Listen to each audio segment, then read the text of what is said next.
Alright, this week's long-form content is going to be a tier list about how fun every hero in Dota is.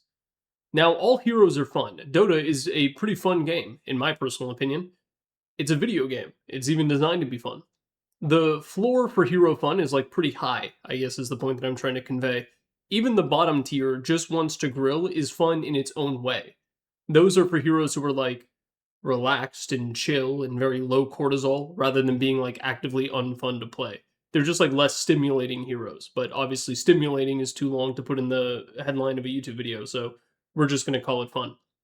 Uh, Sometimes you want a really fun hero, but there are times when you're playing Dota that you honestly just kind of want to like just hang out. Like you just want to chill.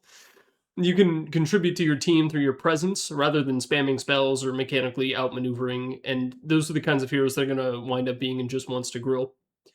Valve has done a very good job, by the way, of making heroes more fun as the years have gone by. Even the Dota boomers, I feel, have to admit that the game has become more fun at the hero level. At the system level, but at the hero level, it's more fun now than it used to be.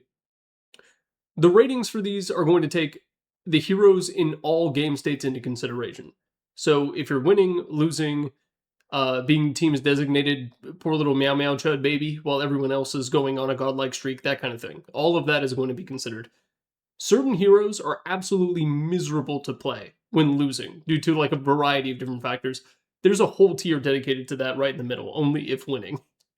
There's going to be quite a few supports that are in that tier, I think. Uh, Not every hero that fits that definition is going to go into that tier. You'll see examples as we go. Starting off with Abaddon. And now that we're back to tier list, we're back to putting Abaddon in the very bottom. He just wants to grill. When you're playing Abaddon, you're playing almost an entirely reactive game. So you're waiting for opponents to do things, and then you undo the things that they do, which is fun in some ways. It can be a very satisfying hero to play, but I wouldn't really call him very fun. And of course, it's like, oh, what if you go core and you go Echo Saber and you go Manta style and Valve reverts the way that his passive works so you can silence people? That shit was broken. Even if you do that, he still just wants to grow. Like, even if you play core Abba, he's still down here. So Abaddon is back to being in the bottom tier. Sorry, buddy. Alchemist. Alchemist is pretty fun. He's pretty freaking fun because you get to buy all those cool items and you get to do funny things with them. One of the things that I think is really fun in Dota is blinking onto heroes who are minding their own business and bothering them immensely. To death, optimally, and that is something that Alchemist is really good at doing. You're able to hit that timing with like Blink Dagger and Radiance, where you're able to just like jump into a fight and immediately be a motherfucking problem, like pretty much every single game very early, much earlier than even some heroes who are designated to do that kind of thing can do it. And you're very high impact, being able to just farm all those creeps. Plus, if you're like me, and you have trained your central nervous system to react to the sound of the last hit sound effect, the little like ding-a-ling, whenever you get gold, then Alchemist is like, holy shit. It's so good. I'm going to put him up there and pretty freaking fun, but I will openly admit that there's a little bit of carry bias probably going on there under the hood, and by the hood I mean the top of my head. Ancient Apparition does actually have some moments. I'm going to put him over here. Those moments are when you hit the good ulti. The good ulti. You know the one I'm talking about, where you hit like 4 and then immediate teamfight follow-up because they trusted you. Those are amazing. Those feel so good as AA. They're really fun to pull off. There's those and the long-range snipes, like when you get someone going back to base after a tough fight. Those are extremely fun moments as AA, but the rest of his kit doesn't really offer anything fun. There's a bit of Schadenfreude. If you want to play a drinking game, every time I say Schadenfreude in this video, take a shot. You're already too deep. When you smack someone with Chilling Touch and they go, and they turn around and walk away. Which, don't do that, by the way. If the AA does that to you, you don't have to hide, because now Chilling Touch is on cooldown. Sometimes it's best to do that, but oftentimes it's better to just walk towards them and threaten to trade. So keep that in mind. Yeah, AA has some moments where he's really fun, but for the most part, you're kind of just hanging out for the majority of the game. Anti-Mage is really fun, but only if you're winning. Oh, I never explained the tiers. I never do, but that's fine. If Anti-Mage is winning, it feels awesome to play him, because you're like this hypermobile, super elusive god that can also just pump out damage with like Blink, Manta. You get your Basher. You hop on a support that doesn't have like defensive tools or defensive tools that aren't suited for the situation. I was playing Anti-Mage in a turbo game not that long ago where I hopped on a Bane of all heroes. And he nightmared himself, thinking he was clever, and then I just had one of the mantas take it, and then immediately began beating his ass again.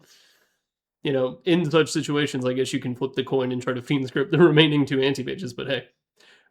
Those kinds of situations are really fun for the anti-mage, and you get to counterspell shit, which is awesome. That is so much fun to, like, counterspell. You know, there's the softballs, like Sven Stun or Venge Stun, which rhyme. But there's also, like, the harder shit that you can do, like the instant stuff that you just have to predict and you hit it at the right moment.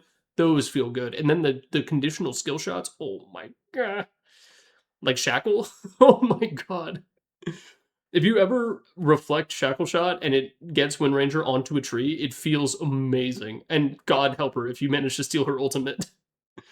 Yeah, Anti-Mage is really, really fun. But if you're losing as Anti-Mage, it's freaking misery because your team somehow expects you to still be an Anti-Mage, and you're not going to do it. You can't do it.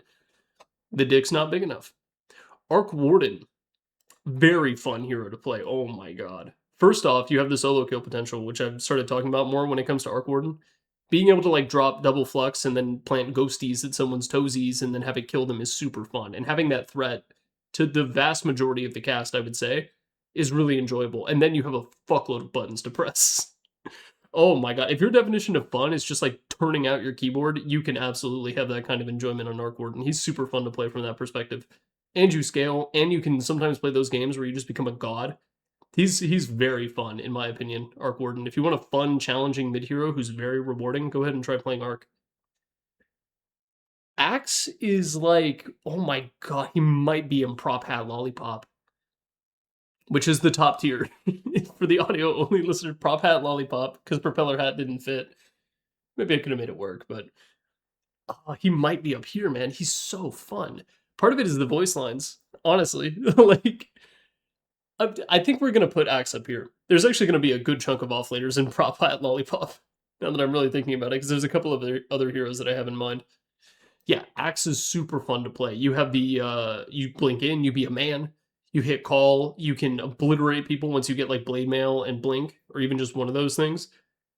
Just one of those items alone, plus a little bit of help, you can usually get a kill with Axe, and you make people hate themselves because of Blade Mail, especially carry players, and those guys they suck. So yeah, we're gonna put Axe up here in Prop Hat Lollipop just because his core gameplay is some of the most fun you can have. And then you get, like, the sabs, like, you get the really good calls, the juice. Oh my god. It's like biting into a fruit gusher. We're gonna put him up here in the top tier. Bane. Ooh, pour some more alcohol because Schadenfreude. Bane's fun mostly stems from just, like, keeping a motherfucker still for a really long time. Or sometimes it's two motherfuckers at once, which is amazing. You can hold two mofos still or hold one mofo still twice, and that's great. We're going to put him in some moments just because of that, but a good chunk of his kit is, like, not particularly fun. One of the underrated fun things to do on Bane, though, let's say you're up against, like, PL, for example. If you go Shard, the math is fuzzy. I'm going to bungle this explanation. Brain Sap's HP heal is tied to the amount of damage that you deal, but it does not account for the amped damage that you deal to illusions. So if you're up against a Phantom Lancer and you have Shard as Bane, and the Phantom Lancer is beating your cheeks like bongo drums and gets you down to, like, 1 HP, if you brain sap the cloud of PL illusions, you will immediately go back up to full.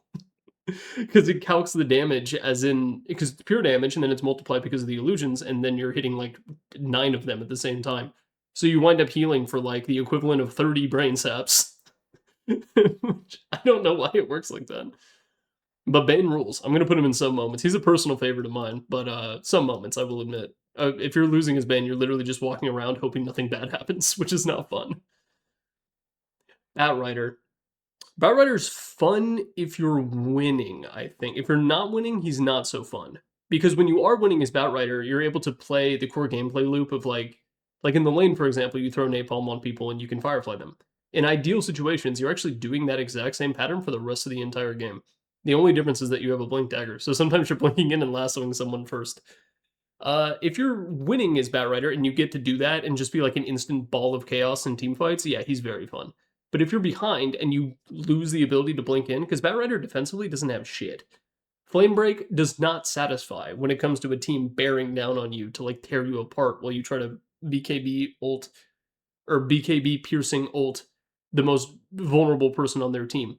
They will just bite you off like the kernels off a corn cob. So we're gonna put him in only if winning.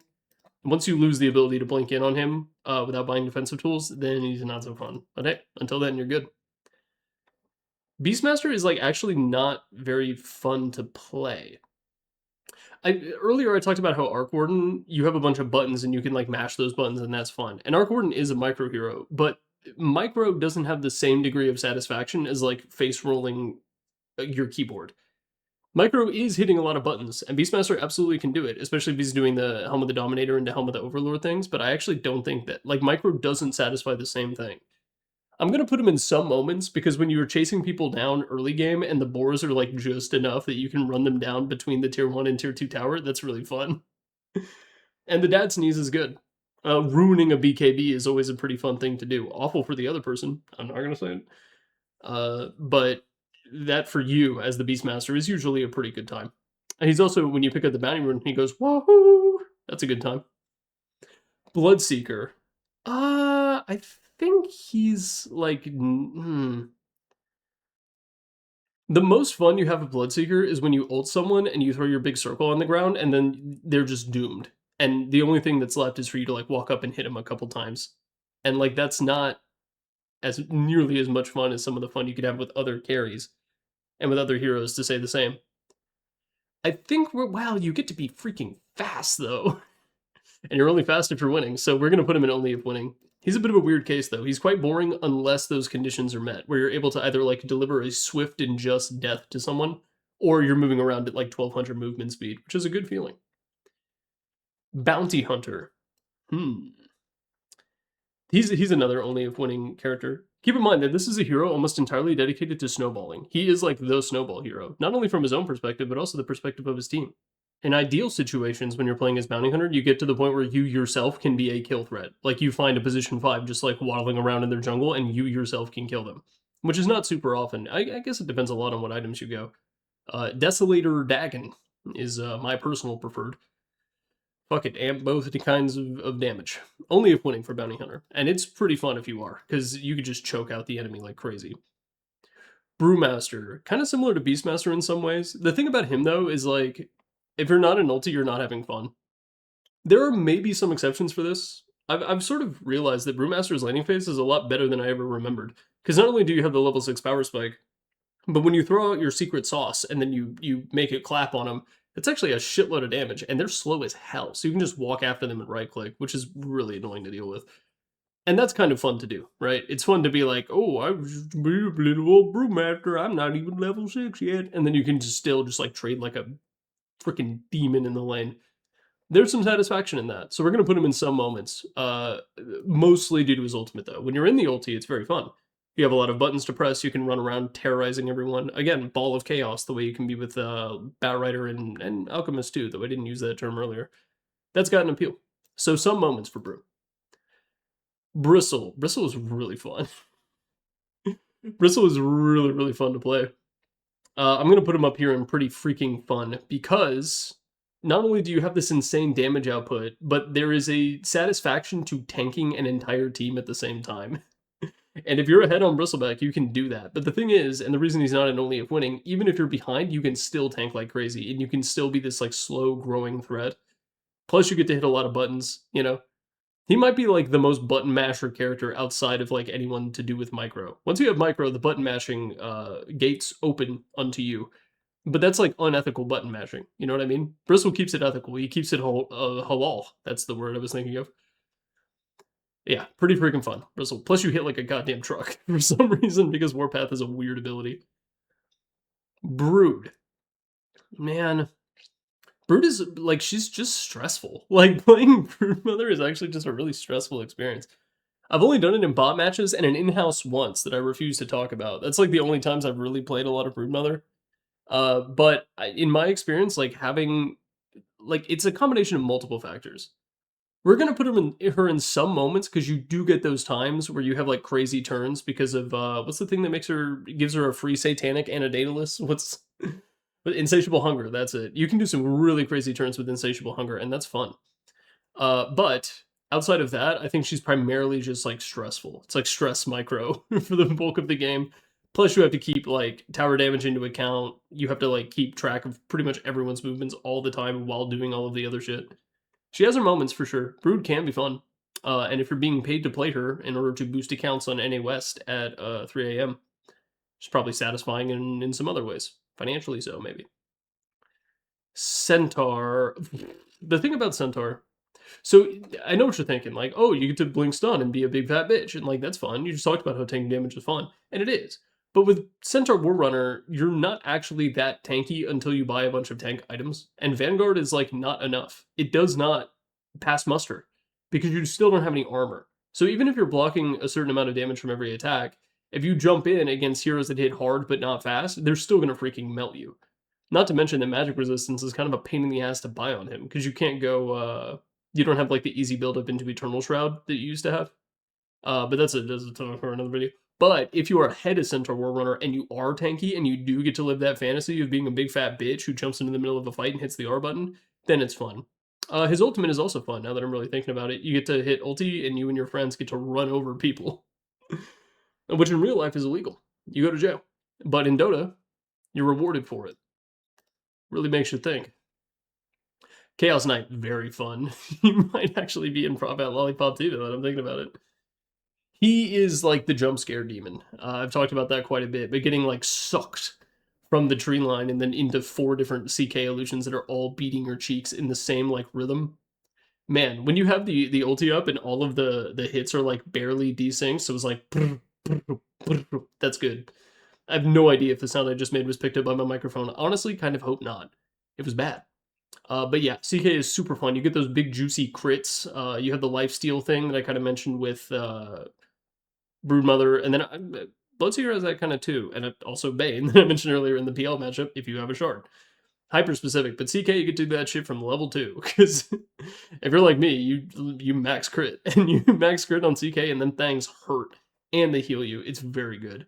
He's pretty freaking fun. RNG is not necessarily good for competitive, but for casual, it's fantastic. Turn Dota into a party game. Please, Valve. Add more RNG. Chen. Quite similar to Brood and Brewmaster, I would say, in the terms of he's a micro. You do get to hit a lot of buttons. He's a little bit stressful. One of the cool things, though, is the thing that I just talked about, where you get the like lifesteal shifts where you're low, but then you hit him a couple times, and now they're low and you're high. Chen kind of provides a little bit of that to everyone because of Hand of God and his insane healing amplification. I think we're gonna put him in some moments because of the Hand of God saves, but for the most part, he's like stressful, similar to Brood. Clinks. Clinks is pretty fun. I almost I'm starting to think that maybe I'm a little too stringent on Prop Hat Lollipop because one of the cool things about Clinks is like just showing up and obliterating a tower and then running away. And then you can show up and obliterate a hero and then run away. And that's really cool. Like single target ranged physical invisible damage dealer is like weird, but that has become the archetype that Clinks is. And I think we're going to see him stay this way for a long time. Either that or Valve is just going to like stir the pot for no reason, as they often do with Clinks. It's kind of a tradition at this point to just shift his abilities around. I genuinely think that like if you tuned Clinks in a certain way, you could make it so that any of his abilities are his ultimate. I was thinking about this the other day. Like, what if when you picked Clinks, it just shook the dice like you were playing Yahtzee and made one of his abilities an ultimate and the rest were his basic abilities? Because his kit is like sort of cohesive enough that if you take away any of his basics, he sort of loses out on a lot. But also, Skeleton Walk is not that crazy as an ultimate, so like you could shift it around a little bit in a way. I don't know. It's an interesting idea. Need a lot of balancing. But as for how fun Clinks is, I think he's pretty freaking fun. Invis assassin heroes are always fun, just like by the nature of them. Ricky's going to be up here too. Ricky's going to probably be in Prop Hat Lollipop, actually, because of the ankle breaking. But with Clinks, you have that and your range, and you hit buildings, which is great. He's going to go in pretty freaking fun. Being Invis is fun. Clockwork, also pretty freaking... I'm going to put him up here. Clockwork is our second hero in Prop Hat Lollipop. There are going to be a lot of strength heroes up here, I think. Or is Clock Universal now? Who cares? Clockwork is fun because you get to bully a Chud baby in the other lane, and you get to pick which Chud baby you want to attack. You're really good at ganking, which is super fun to do, to like show up in a lane. It is horrifying, by the way, to just be in a dual lane and then you like walk ever so past the tier 1 tower as like a carry or a pause 5. And then like surprise, a clockwork is here, and he just like waddles up to you, and it's like no no no no please no please don't put me in the jar, and then he puts you in the jar. And then like the microstones are really fun. Hookshot as a skill shot is incredibly fun. Skill shots are fun, by the way. We haven't had a lot of them so far. In fact, I'm looking at the cast and I don't see any, unless you count Axe Call as a skill shot, which it is not. Clockwork is one of the longest range, but like it's stupidly long range, but it's not that hard to hit. It is hard to hit, and you will miss a lot of hook shots if you play this hero. But when you do hit that like max range hook shot, it's hilarious. Plus, if you're being gone on, you can hook shot away, which is so funny. Pudge cannot defensive hook, to my knowledge. Maybe you hook a teammate in and they glimmer you. That's what you do. But Clockwork gets to use his skill shot defensively, which is something that I can't really say for a lot of other characters. Yeah, Clockwork is in Prop Hat Lollipop. You get to be a dumb bastard just walking around beating up chud babies. There's a lot to love. Crystal Maiden is only if winning and hardcore only if winning. CM is so squishy and lacks her defensive abilities outside of just using her nukes to be like, go away, that when you get behind on this hero, it is impossible to stop feeding. Like, oh my god. You die once in lane and you're like, all right, I get 3 more and then I'll rotate to the off lane and aggro try for the rest of the lane. It's really hard to stop feeding as Crystal Maiden when you start, but if you're ahead and you do get to like make a kill lane with someone like a CK or a Juggernaut or someone like that, if you get ahead of CM, it's hilarious because you do get to, it's for the exact same reason it sucks. You get to walk around and be this like super weak little bastard and the enemy team can't kill you. And like, that's funny. It's funny to wave the carrot in front of the hog while you're sitting on the back of the hog and using it to maneuver it as like a steed. That is what you get to do as Crystal Maiden. You get to ride the hog. Wait, well, okay. Darkseer. For the most part, he just wants to grill. You do have those cool vacuum combos that instantly drop everyone's FPS. That is kind of fun. Part of me, we're gonna put him up here just because of the team fight efforts. Big flashy team fight ultimates are fun. Darkseer has a big flashy team fight ultimate, so he's gonna go in here. But the rest of him, outside of like the big, and like I'm talking about the good ones, like the ones that actually freeze your game. Outside of those, he's really not that fun to play. Oftentimes you're just throwing ion shells and like trying to manipulate creep wave aggro, and I still think that like Helm of the Dominator Darkseer is like pretty legit. I'm kind of sad that people don't do that anymore, because I thought of all the heroes, putting an ion shell on like a satyr is a pretty fun thing to do.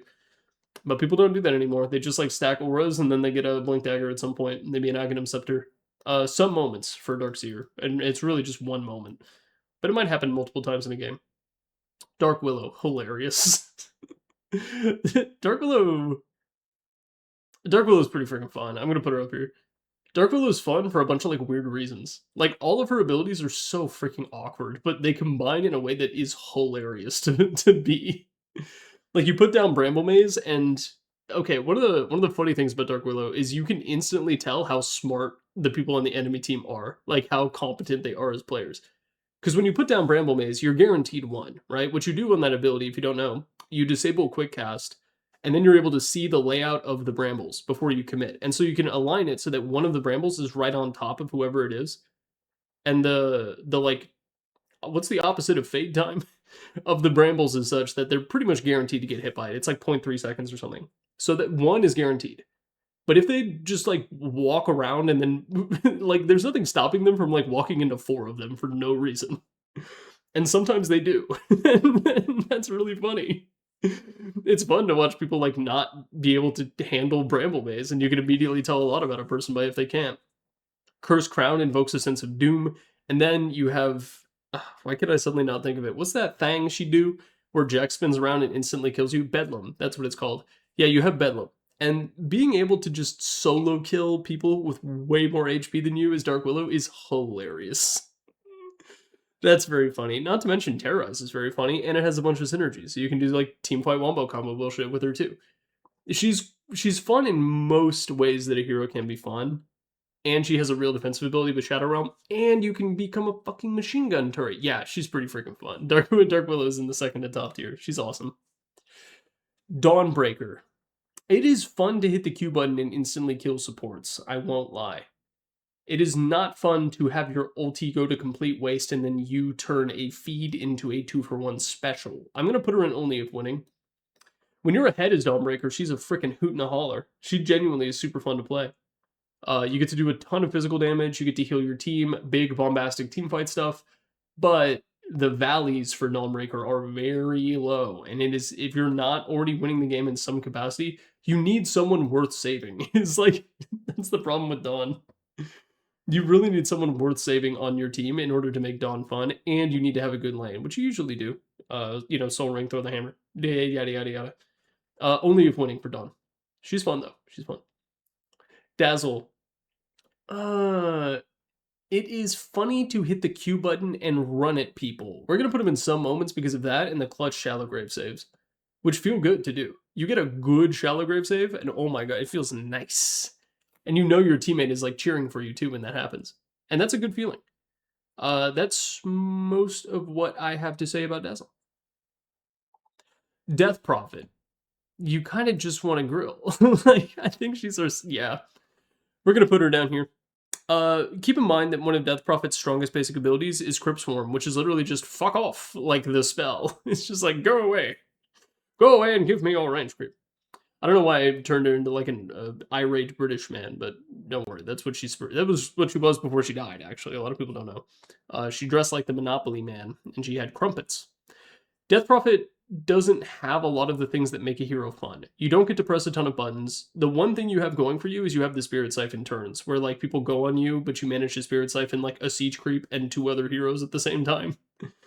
But even then, it's like they just can't kill you. And it's hard to turn as DP because you're so cooldown dependent for your damage. Like, assuming Exorcism isn't an option. And Silence is just silence. Like, there's no, it's just boop. You can cancel a channeled spell. It's the best you're going to get. Yeah, Death Prophet is going to be our second inclusion and just wants to grill. I'm going to be a little bit more lenient with that tier as well, I think. Though there are some heroes. They're coming. Don't you worry. Disruptor, you have actually very similar to Crystal Maiden. If you can be a bully and a jerk as Disruptor, he's awesome. But it's also very easy for you to get bullied and being jerked. What is going on today? And if that's the case, you're not having any fun as Disruptor. It's a miserable game experience. And just like CM, when you start feeding, it's hard to freaking stop, dude. You're trying to crawl back up the water slide and put the toothpaste back in the tube at the same time. It's difficult to do. Only if winning for Disruptor. Doom. He's another only if winning. When you have a good lane matchup as Doom and you can just spam Infernal Blade on like some dumb melee strength hero, it feels awesome. And like you have the level 6 power spike, which is really fun. You can use your W to move around and be fast, especially if you go phase boots.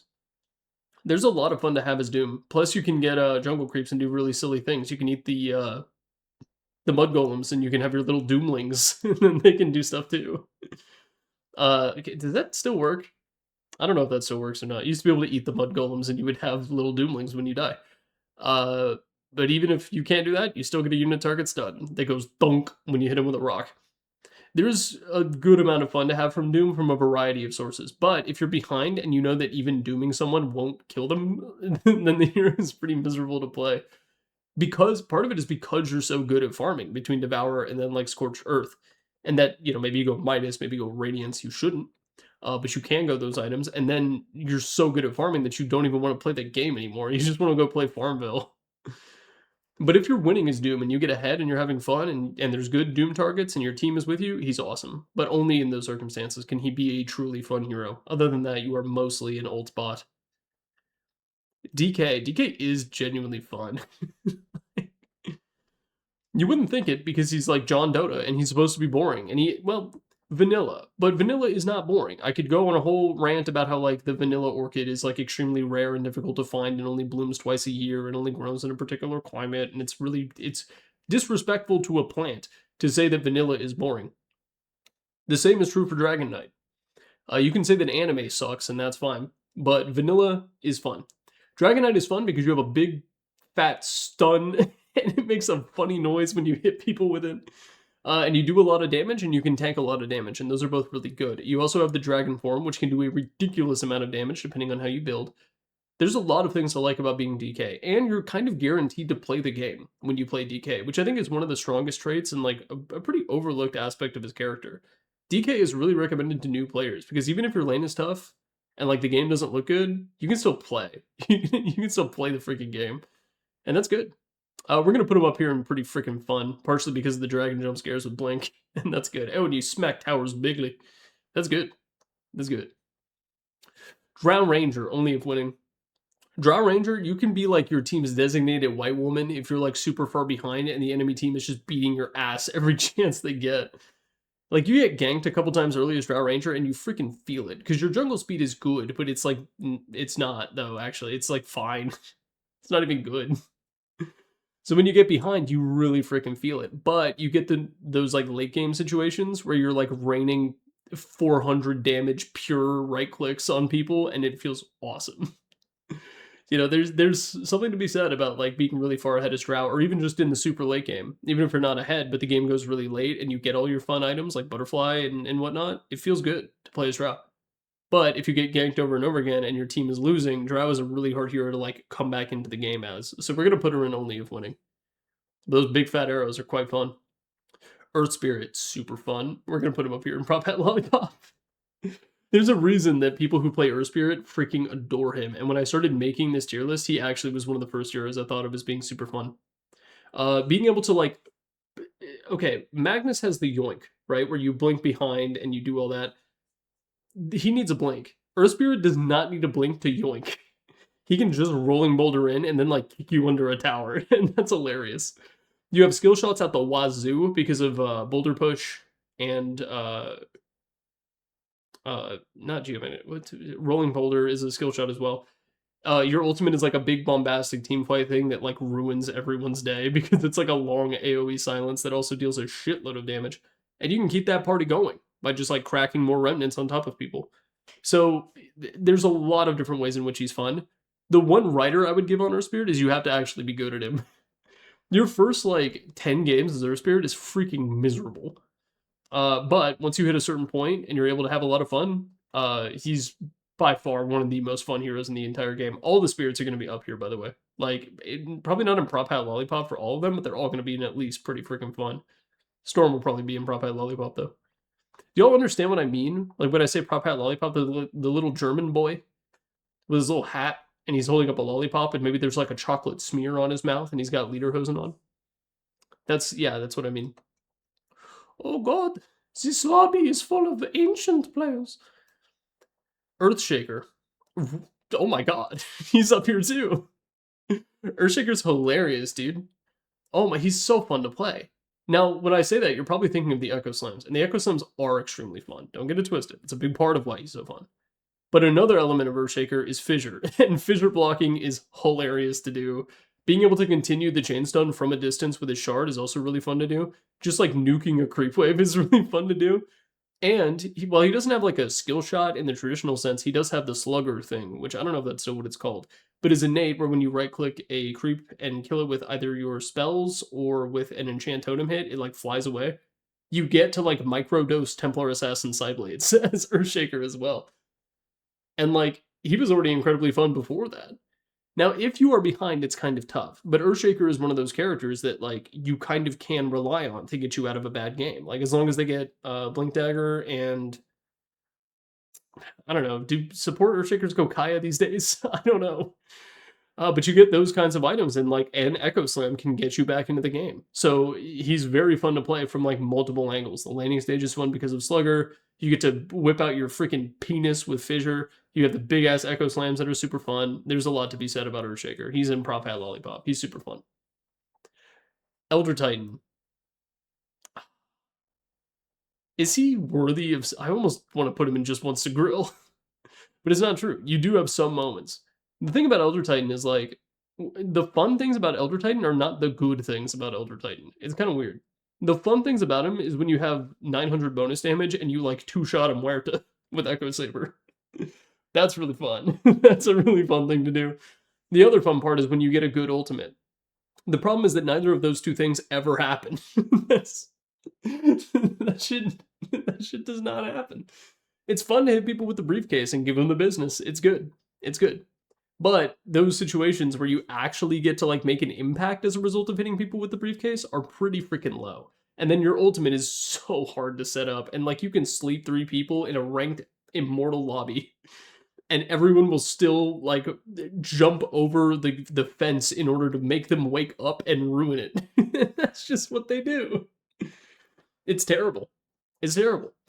But if those things happen, which they never do, Elder Titan is pretty fun. Outside of that, he is like just wants to grill. The thing that's actually good about him, by the way, is natural order. It's a fucked up ability, dude. Go read that tooltip. You'll see. You'll realize like, oh, that's why pro players pick him. It's because of a natural order, not because of the briefcase. I'll tell you that. Ember. Oof. If Ember, okay, I'm gonna put him in pretty freaking fun. When Ember didn't have all of his cast point shenaniganry, he would have been in Prop Hat Lollipop. But now that like a lot of his spells have those wacky little built-in delays and it feels like mud, I envy people who never played the old version of Ember Spirit and only play him today, now that Valve has added all those cast points, because like, if you got used to the buttery smoothness of old Ember Spirit, the current version of him feels weird. That's, by the way, that is what it feels like when League players come play Dota. That's, someone hit me with that analogy the other day and I was like, preach, I get it now. I get it now, dude. Old Ember Spirit was so much fun to play. And the current one is also extremely fun. Let me not be a downer for a second. You don't have skill shots, but Slight Chains feels like a skill shot. Or it feels just like a, it's like mechanical difficulty can be fun. And there's 2 different ways that it can be fun. The first is if you make something really hard, right? Like a wooden frame Link in Street Fighter 4. That's pretty fun. Being able to link Cammy's crouch light punch into her crouch medium kick is impressive and good. But the other way to make something fun from a mechanical perspective is to have it be like a long series of easy mechanical checks. So you're just like ticking off the boxes, right? Like to keep it with fighting games, you do like a base Vegeta loops in the corner with his auto combo and his light ki blast. Am I getting too specific with these? The point is, Ember Spirit is like a very long series of relatively easy mechanical checks, but lots of opportunities to fuck up. And when you don't fuck up, you feel like a god. And that's awesome. You could argue only if winning, because Ember Spirit is like a matchup minefield and a lot of heroes like take him to the cleaners. But on balance, we're going to put him in pretty freaking fun. And then when you get that Aghanim Scepter and you have more remnants to work with and they replenish themselves, like you go Shard, oh my god, he's so fun. Ember rules. Bring back the Battle Furies. Enchantress. Poa. She's got a lot of Schadenfreude to her. She has the fun moments in the sense that like you chuck impetus at like a Terrorblade and you take out a fourth of his HP in a single hit and you're like, got him. The other one is when you get an Aghanim Scepter and you like trap people and they can't freaking move because it's undispellable for some reason. Oh my god, Valve, why? Outside of those, she's like not actually that fun. But you can spend a lot of your game just like chucking impetus down people's throats and feeling good about yourself. We're gonna put her in some moments. Not a whole lot of mechanical outplay potential. She's got a Dispel on Enchant, which a lot of people don't realize. If you're up against a Wind Ranger and she Wind Runs is, you can use Enchant and it'll immediately dispel it, and then you can smack her with Impetus and go, yeah, got him. So we're gonna put her in some moments. Some moments for Edge. Enigma. See, earlier I glazed Earthshaker for being the kind of hero that, like, even if you're behind, you still have a chance because you have Enigma and his big fat teamfight ulti. Or Earthshaker and his big teamfight ulti. Enigma has a freaking obese teamfight ultimate, but it's not enough to instantly win you the game that way. And you have Micro, which I personally think is stressful. And your other 2 abilities suck. Realize that Enigma is Eidolons and Black Hole, and then Malefice and, what even is it called? The big black saucer you put on the ground. Realize that those 2 abilities are literally filler, and then Enigma's design makes a lot more sense. We're going to put him in only if winning. You get those good black holes. The ones that are really fun are the ones that are like nail in the coffin, right? Like, sure, winning the Roche fight is cool, but like blinking in and like successful base defense where you black hole 4 heroes, that feels amazing. And then 5-man black holes are the holy freaking grail. Those never happen, but when they do, whew.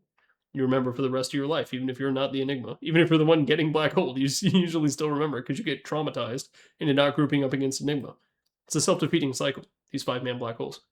Only if winning for Enigma. We're going to put him there. Faceless Void. Oh my god, if you miss a chrono. So help you God if you miss a chrono. You're never allowed to smile again in your life. Which is the only emotion that Faceless Void himself is equipped to deliver. And frowns, I suppose. Uh, he's pretty fun though. It's a combination of the big fat teamfight ulti and the mobility. I think we're gonna put him at only if winning, because if you ever miss a chrono, it's a shame and you must commit seppuku in front of the rest of your teammates. But yeah, we're gonna put him here in only if winning, mostly just because of the threat of missing chrono. But you have mobility, which is really fun. W to lock down evasive targets, and you can wail on them with your funny bash. Oh, the funny bash! We're gonna move him up to pretty freaking fun. The potential for every single right click to actually be 5 right clicks that also chain stuns them for like 2 seconds straight is like too good to ignore. We're gonna move him up here to pretty freaking fun. I also really like playing him. This is what is cool. Another hero similar to Dark Willow. Turn off quick cast for Chrono. Grimstroke. Grimstroke is like not. I think he's in Just Wants to Grill. The thing about him is the only thing that you really have to care about is like Stroke of Fate, which is a skill shot, yes, but it has such a long freaking windup that is also so easily telegraphed with it plays a Chinese noise when you cast it. That getting hit by it is like tough. It's like you got hit by it, it's because you accepted the fact that you were going to get hit by it, boo-hoo, and you just tank it to the face because you can. The only other thing that you really need to be on point for is what's it called? The thing where he covers you in ink and then sends you an Inkswell. That's it. Inkswell you got to kind of be on point for and aware of synergies. Speaking of awareness of synergies, you have Soulbind. But the thing about Soulbind is like when you cast it, and then your Viper or whatever waddles over and hits ultimate, somehow that's actually the Viper having fun, not you. If you wanted to make Grimstroke more fun, what you would do is whenever a hero dies to the copied spell, right, the secondary target gets hit by it, credit the kill to Grimstroke instead. That's how you make him more fun. That's right then and there. But we're just going to put him in Just Wants to Grill. He's not as grilly as Abaddon. There's the grillest hero of all is actually going to be towards the end of this tier list. We already know exactly who he's going to be. It's the Royal We for some reason. Yeah, Just Wants to Grill for Grimstroke. Gyro, pretty fun. Pretty freaking fun. But, I don't know if he belongs in that tier list. Or that tier. When you're ahead as Gyro, and you're killing people on accident with Flat Cannon, that's cool. And then in the lane, when you hit the Q button and you run at a big fat strength hero and you take away half of his HP with a single spell, with a tiny cooldown and no mana cost, that's fun too. We're going to put him in here. We're going to put Gyro in here. Plus you can make those weird traps where like you run at someone with Flat Cannon, kill their creep wave, and like if they approach, you hit Q and run at them, and that's funny. I think he's going to be an only if winning. He's a bit of a weird case though. Because when you are behind his Gyrocopter, he's not fun. Like, you realize that, like, wow, I don't do any damage. And you curse the fact that you cannot proc attack modifiers on the secondary hits of Flat Cannon because you can't crit with them, you can't apply Scotty, things like that. Which is a privilege. I mean, the only hero who can really do that is, well, Medusa and Troll Warlord, which is weird company to be in. But yeah, only if winning for Gyro. But he's a bit of a complicated case. Part of me wants to put him in pretty freaking fun, but when you're behind, he sucks. Hoodwink is generally pretty fun. Earlier I talked about how skill shots are a major component of how fun a hero is. Hoodwink has multiple. Bushwhack is a skill shot, 100%. And then the Acorn Shot is not. And then her ultimate Sharpshooter is like a big fat skill shot that like everyone watches. One of the funny things that happen, you know what, like when you're playing with multiple cats and you have a string and you're moving the string and all of their heads follow it, that is Dota players when Hoodwink Sharpshooter goes off. Everyone in the lobby's like, woo! Where's it gonna go? And that's very fun. It's fun to be like the center of attention for a little bit with your ultimate, and that is what Hoodwink gets to do. Plus, you get to scurry through trees. You get to confound people who are trying to chase you because of scurry as well. And you made them change the name of the active of Spider Legs because it used to be Scurry and now it's Skitter. Fun fact. Yeah, she's pretty freaking fun. There's a reason Hoodwink is such a popular hero. Windranger is going to be up here too, by the way. Just letting you know now. She might even be in Prop Hat Lollipop, but you get to kill people with right clicks, and you don't really get to do that to Sidwing. If you do that, you're actually killing them with Acorn Shot, which is not a right click. It's a spell, which is why you can benefit from spell lifesteal off of it. Same thing for Luna Glaives, fun fact. Huskar, only if winning. The thing about Huskar is like the mountains are freaking high, but the valleys are low. I mean, we're talking Everest Mariana Trench type beat.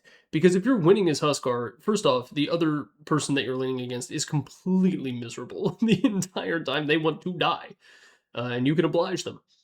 But when you get behind on Huskar, not only do you have to like play very carefully on a hero who doesn't want to be careful, but also like everyone on the enemy team is like giggling at you, and you know this. You know this. You can hear them giggle.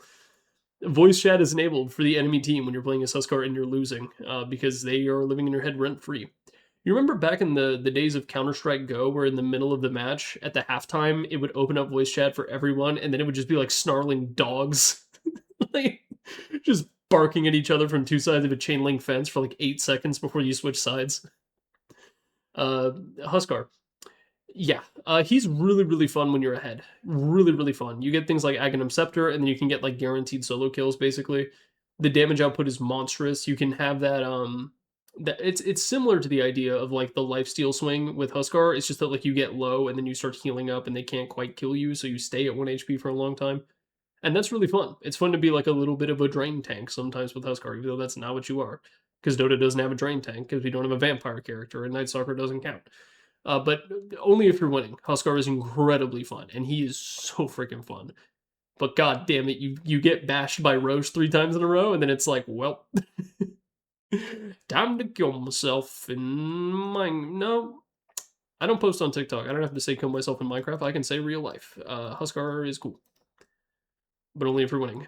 Invoker, really fun.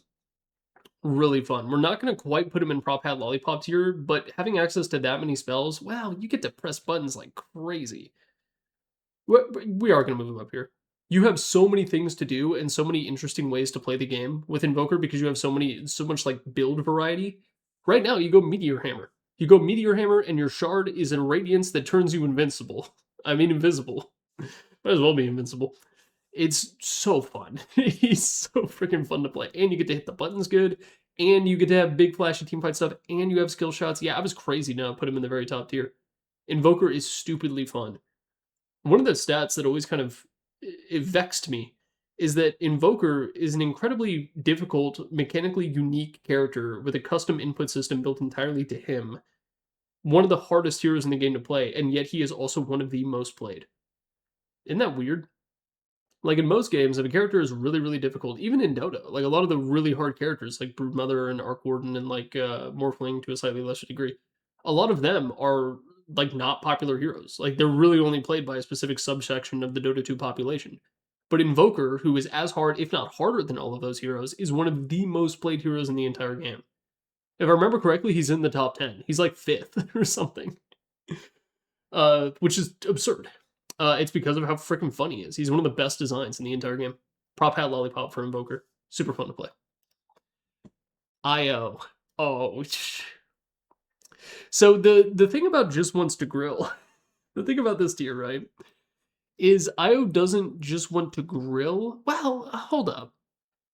We're going to put him in some moments, actually. IO was saved from the bottom tier. The reason why is because you have two different things. The first are the relocate saves, which everyone loves. Everyone can get down for a good relocate save. The lower the HP, the better. The second is like the insta heal pops. You know, where you zoom in with tether from like the next county over, and you pop Greaves, and someone goes from being on 1 HP to like half HP, and now they can fight, and you overcharge too. That feels really good. And then you can do the bullshit. I think it's his axe. No, it's not his axe. His axe is the spirit thing still. Level 25, where you attack the tethered target. You get to those super late game weird rat scenarios, and you can like buddy up with an alchemist or like a wind ranger or something, and you can just go like rat the ancient and kill it in a quarter of a second. You get a desolator. That's really fun. And core IO itself is also really fun too. It's a very weird way to play the game, but it's a very fun one as well. So some moments for IO. He like barely escapes. Barely escapes the just wants to grill tier. Jakiro mostly just wants to grill. Yeah, we're gonna put him here. I unless a chronosphere has been involved, I have never seen a good macropyre in my life. I've seen good macropyres, but never like a high impact game winner macropyre. Never once in my life. And even when the Faceless Void Chronos are involved, that's really the Chrono doing the heavy lifting there. Like, not that. I'm gonna put him in just once to grow. The only really cool, fun thing you can do is like treat Ice Path as a skill shot, which it technically is, and that's fun.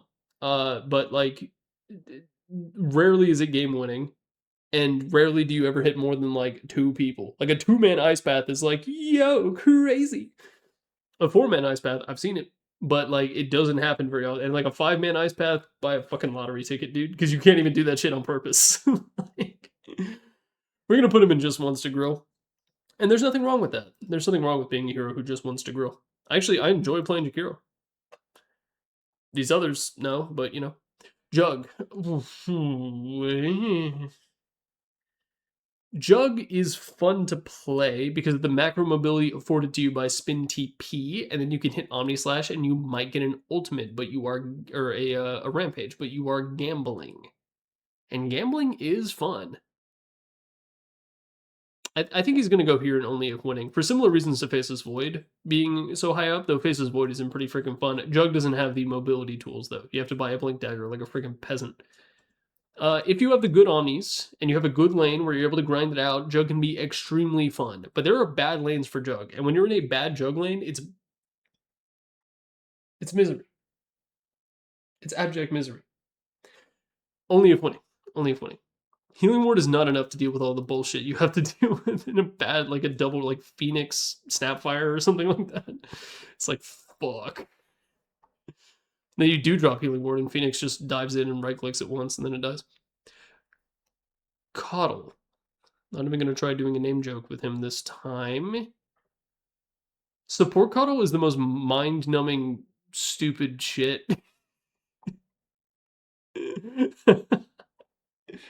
Mid Coddle is like pretty fun though. I'm gonna put him in pretty freaking fun, actually. This is from the perspective of mid Coddle, right? The reason Coddle is so fun is because Illuminate is like kind of not really a skill shot, and like Blinding Light also kind of isn't really a skill shot, but the fact that you can like bump people back into Illuminate is really funny. And the other fun thing about him is that he has nearly 100% uptime because of his ultimate and chakra magic, and being able to constantly be on the move. Like being a tempo nuker who isn't reliant on their ultimate is extremely fun, but it's a very rare thing in Dota. There aren't a lot of characters like that, and Coddle is one of them. Invoker is also kind of one of those as well, though obviously it's a different weight class here. We're gonna put Coddle in pretty freaking fun, but this is as mid Coddle. As support Coddle, no, he's freaking boring. He's boring, and then you lose. Kez is fun. Kez is fun. A lot of buttons to press. There's one of the cool things about him is that you have the combos, right? Similar to Invoker in that context, is like you have abilities that you want to use together at the same time in order to exploit synergies between them, and that's fun. That's fun to be able to do as Kez. You get to hit a bunch of buttons. You do really good damage. You have the lifesteal swing with Raptor Dance, which is also cool. That ability's broken. And then also it's like kind of unstoppable. So once you begin the little startup for it, it's gonna go off, and there's not much they can do about it. It can go off in Chronosphere, I'm pretty sure, which is like a ridiculous. Like what? That's not how anything works, but that's how Raptor Dance works. Yeah, Kez has a lot going for him. You get to mash your buttons, something good happens, and then you get to click people to death. That's good. Sort of a lack of skill shots, but that's okay. He's got literally everything else in the kitchen sink. Kunkka is also pretty freaking fun.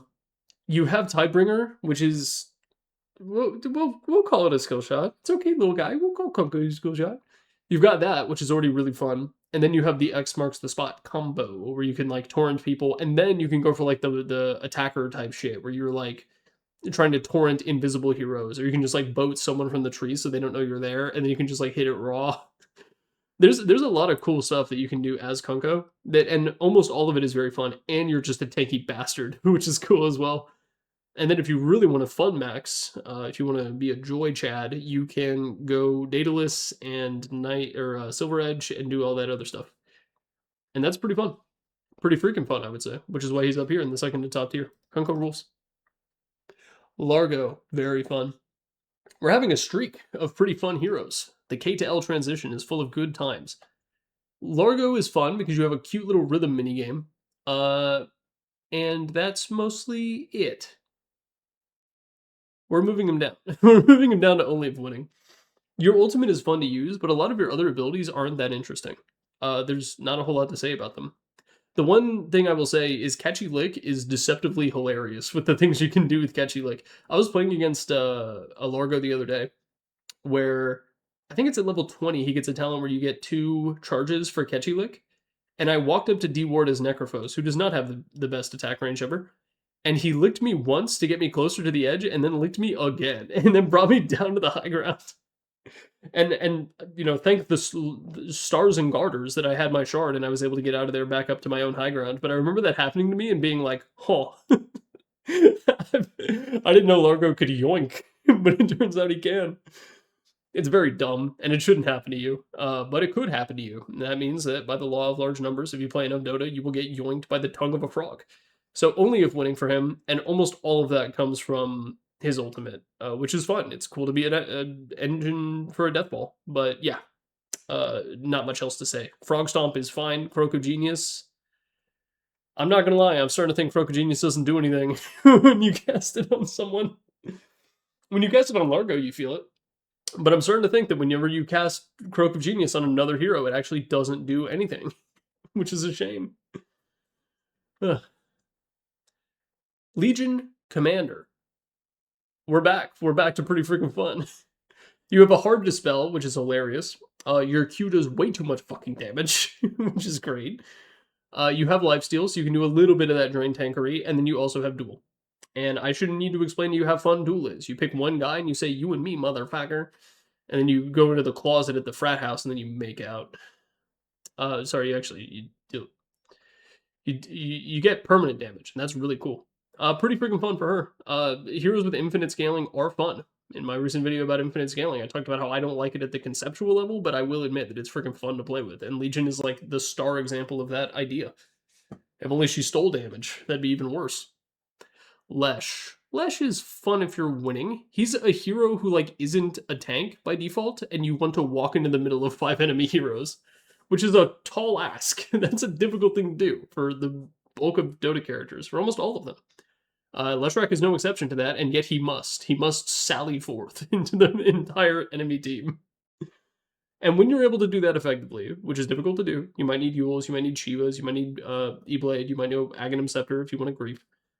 Once you're able to do that, he's extremely fun because you just get to A-click people and like go make a sandwich, and then you come back and you have a triple kill, and that's cool. That's a very fun thing to be able to do as Leshrac, and your Split Earth is a high impact skill shot that freaking stuns. So yeah, we're gonna put him in only if winning. Lich is he's a character who like isn't that fun, but you get to have your moments on him. So we're gonna put him in some moments. You know, most of playing as Lich is like just hanging around grilling, but you get those ultimates, which are fun. And sometimes it is also fun to like throw Frost Shield on someone and save them from almost all of the incoming physical damage that they're about to take. But it's really just his ultimate. For the most part, you're just hanging around and using sacrifice. And you can't farm really, which sucks.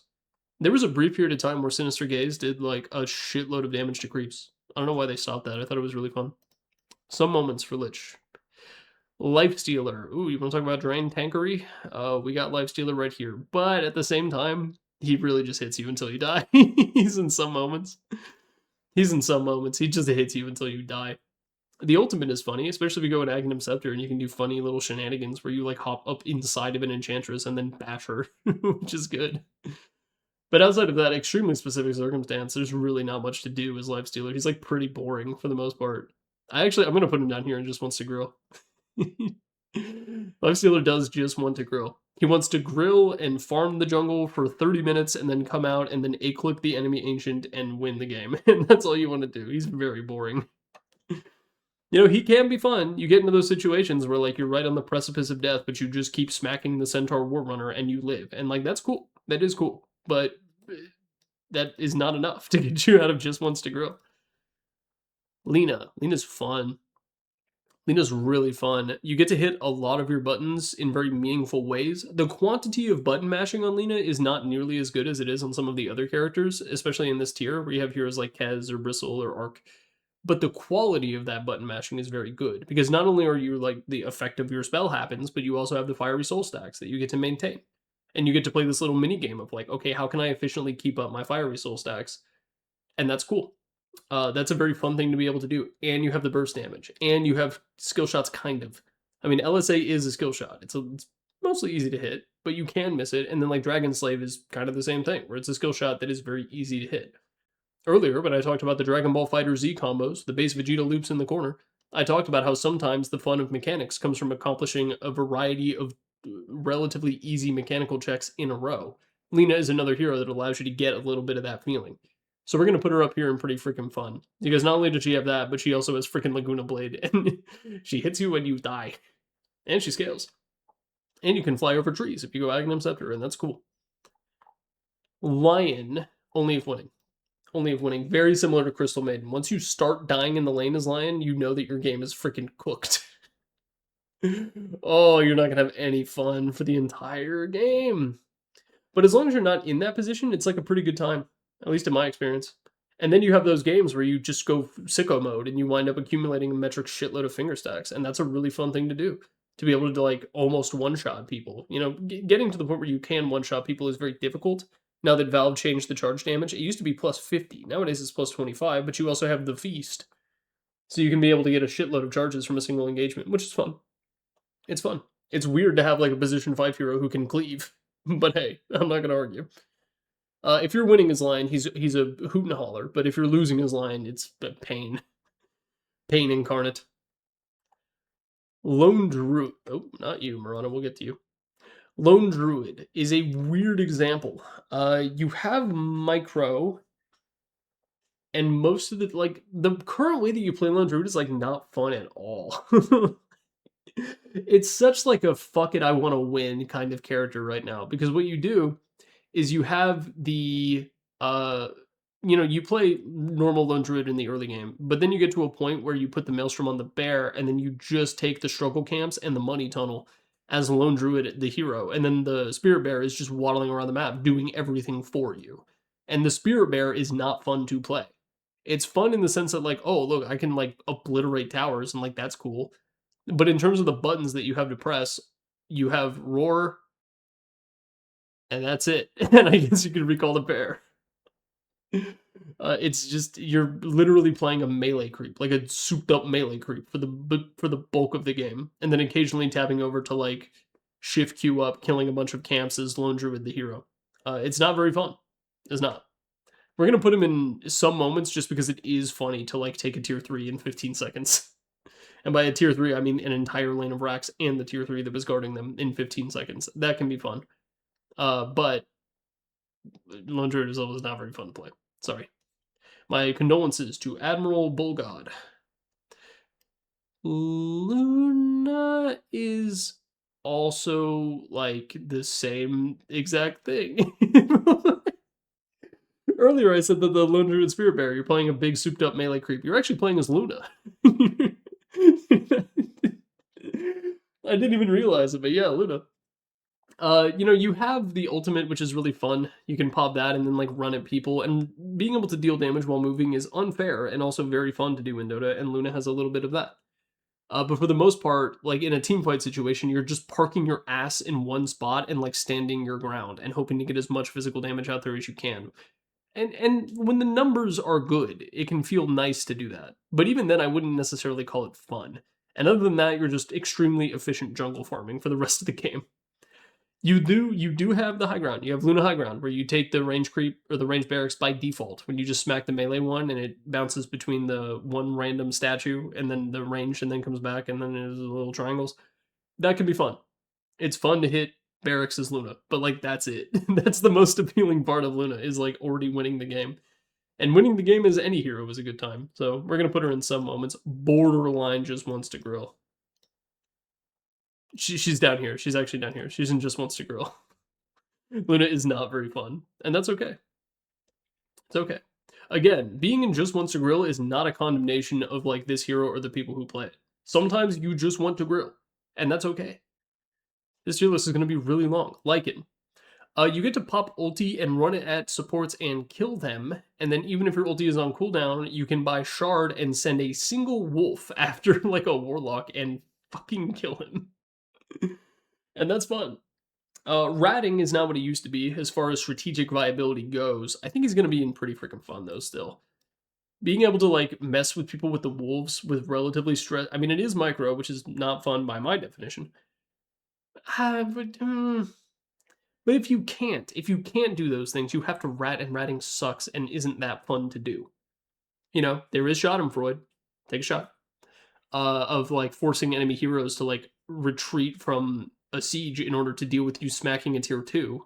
And that's cool, I guess, and then you just run away.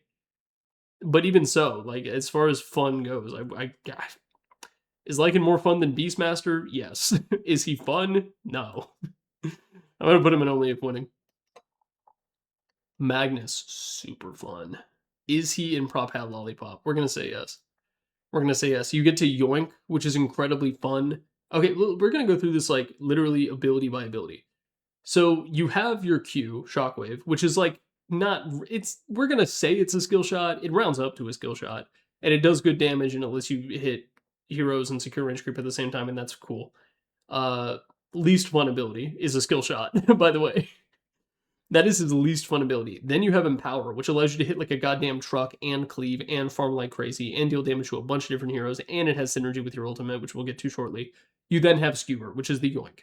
So you blink in, you take a chance, and you harpoon someone, or maybe you have Aghanims and you horn toss them behind you so that they can't react, and then you drag them into your team, and that's really fun to do. The yoink is an incredibly fun way to win the International, which is part of why DI10 is one of the best TIs of all time. And then everyone at home started doing it and feeding out of their mind. Magnus yoinking is a very fun thing to do. And then you have RP. So with RP, it is sort of on the same, it's not quite on like Chronosphere Black Hole level, but it's freaking close. Like it's one tier below those abilities, which are incredibly fun to use, incredibly powerful. Hey everyone, look at me. Magnus gets to do that, and then he has synergies out the ass with his own ultimate. So you have RP, you can then skewer an entire team into your team, all bundled up in a neat little bow. You can just like drop Shockwave to do a bunch of magical damage, or you can just start wailing on them, and then the cleave and the damage amp from Empower come into play. So his kit is like very cohesive, and there's a bunch of different ways in which it is fun, and then on top of that, you have like a West African accent, which is fun. There's a lot to like about Magnus. He's going to be up here in Prop Hat Lollipop. It's a pretty exclusive club. A lot of strength heroes, a lot of universal heroes that should be strength heroes, and then Invoker. There'll be a couple more, though. There'll be a couple more, I think. I don't know how many heroes are going to wind up in this top tier. Probably maybe a dozen to 15 or so. Well, we're like a little bit less than halfway through, and we've got 6. Probably, yeah, that sounds about right. Marquis. I like Marquis. I think she's pretty. Do I think she's pretty freaking fun, though? Yes, I do. Oh, man. The teamwork with this character is hilarious. When you flip him like a burger right into like some circle on the ground that your offlaner put down or is about to put down, it's like an AoE stun. That's hilarious. Being able to jump into the middle of the fight with rebound is hilarious. Bringing a teammate with you is even funnier. And then you have the ultimate. And I shouldn't have to explain why the ultimate is so much fun. It's it's really fun to just pop that and like pop, pop, pop, pop. Just give people a mighty good wallop. Just an instant pull this tab to activate Donnybrook is what your ultimate is, and that's great. She's really freaking fun in a bunch of different ways, and rebound is a skill shot. I'm saying it. Marcy's up there. Mars. If you're winning, it's fun. The really fun thing to do with Mars is like the full combo, right? You pop ultimate, you hit shield to slow them, and then you spear them, and that's good. You can also do the thing where you spear someone and then use ultimate, which used to be way harder. Valve recently made it way easier to do, which is fine. I'm not upset about this. I'm not upset about Mars players getting something. Totally not. That's fun. And then the other thing you can do is go Refresher, and then you sort of overlap and you put a motherfucker in Mickey's Cock Crusher, where you have them like betwixt the walls of 2 different arenas of blood. And that's a very fun thing to do as well. And you can watch them bounce back and forth and hear the like sound effects spam. Not that that's a very common thing to do, but you can do it. Mars has a couple things going for him, and the flavor is good. And skill shot. He's in pretty freaking fun. I didn't want to admit it, but it's true. Mars is pretty freaking fun, dude. It's a lot of fun to be having. You're playing as this hero. Dusa just wants to grow. Not fun. Not fun at all. Oh my god. Medusa is like very much so up there. Earlier, I complained about how Lone Druid is a hero you pick when you just want to fucking win and you don't care how you do it. You just want some MMR. Medusa is like that, but she has always been that and always will be that. Like, that's what she is. And I love Medusa, actually. She's one of my most played. I freaking love her. But I must admit that she is incredibly boring to play because Medusa players exist in a very binary state where it's like, okay, I need to farm in order to get 6 slotted and have my Aghanim Scepter and my Scotty and my Daedalus and all that. And you can just go there and CS for the entire game. And this satisfies the Medusa player. When have you ever seen a Medusa player not want to farm? Which is the most boring part of Dota. And Medusa players love it. They love it so much.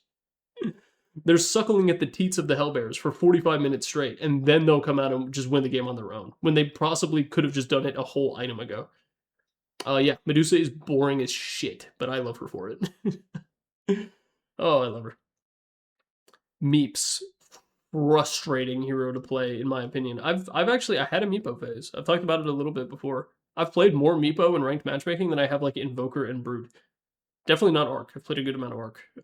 But Meepo and his whole shenaniganry, it's only fun when you get to like turn your brain off for a couple of seconds, which in a weird paradoxical way is actually in the middle of a team fight, is when you do that. For one of two reasons. The first is that all 5 of your Meepos are just, or 4 of your Meepos are just banging on someone and you like don't have to think about it, right? Which is great. The other is when you pop Mega Meepo and you get to just attempt to waddle away. Which is funny. It's a funny thing to do. Other than that, I think he's mostly just stressful. Like, I don't even necessarily think Meepo is that fun. But when you hit those good nets, we're going to put him in some moments because of the good nets. Like when you catch people like Weehaw finding Ana Spectre in the trees, that's a good vibe. And then you can chain them together and it's funny. And then they just have to fucking sit there and deal with it. One of the nice little touches about Meepo that I think is underrated in terms of his design is the fact that people who are netted can like turn around. You know? They could just like rotate. That's a very funny thing. To watch a hero get netted like 5 times in a row and they just start doing circles for no reason. Some moments for Meepo, but in my opinion, he's mostly just stressful rather than fun. But you win. You win. And if your goal is to win, Meepo's a good hero to pick. Mirana. If you don't go Ag, she's even more fun. Trust. One of the fattest, highest impact skill shots in the entire game. Fat with a PH. It's actually very difficult to hit. But that's mostly it. That and dealing a like absurd amount of right click damage for some reason if you go a particular build.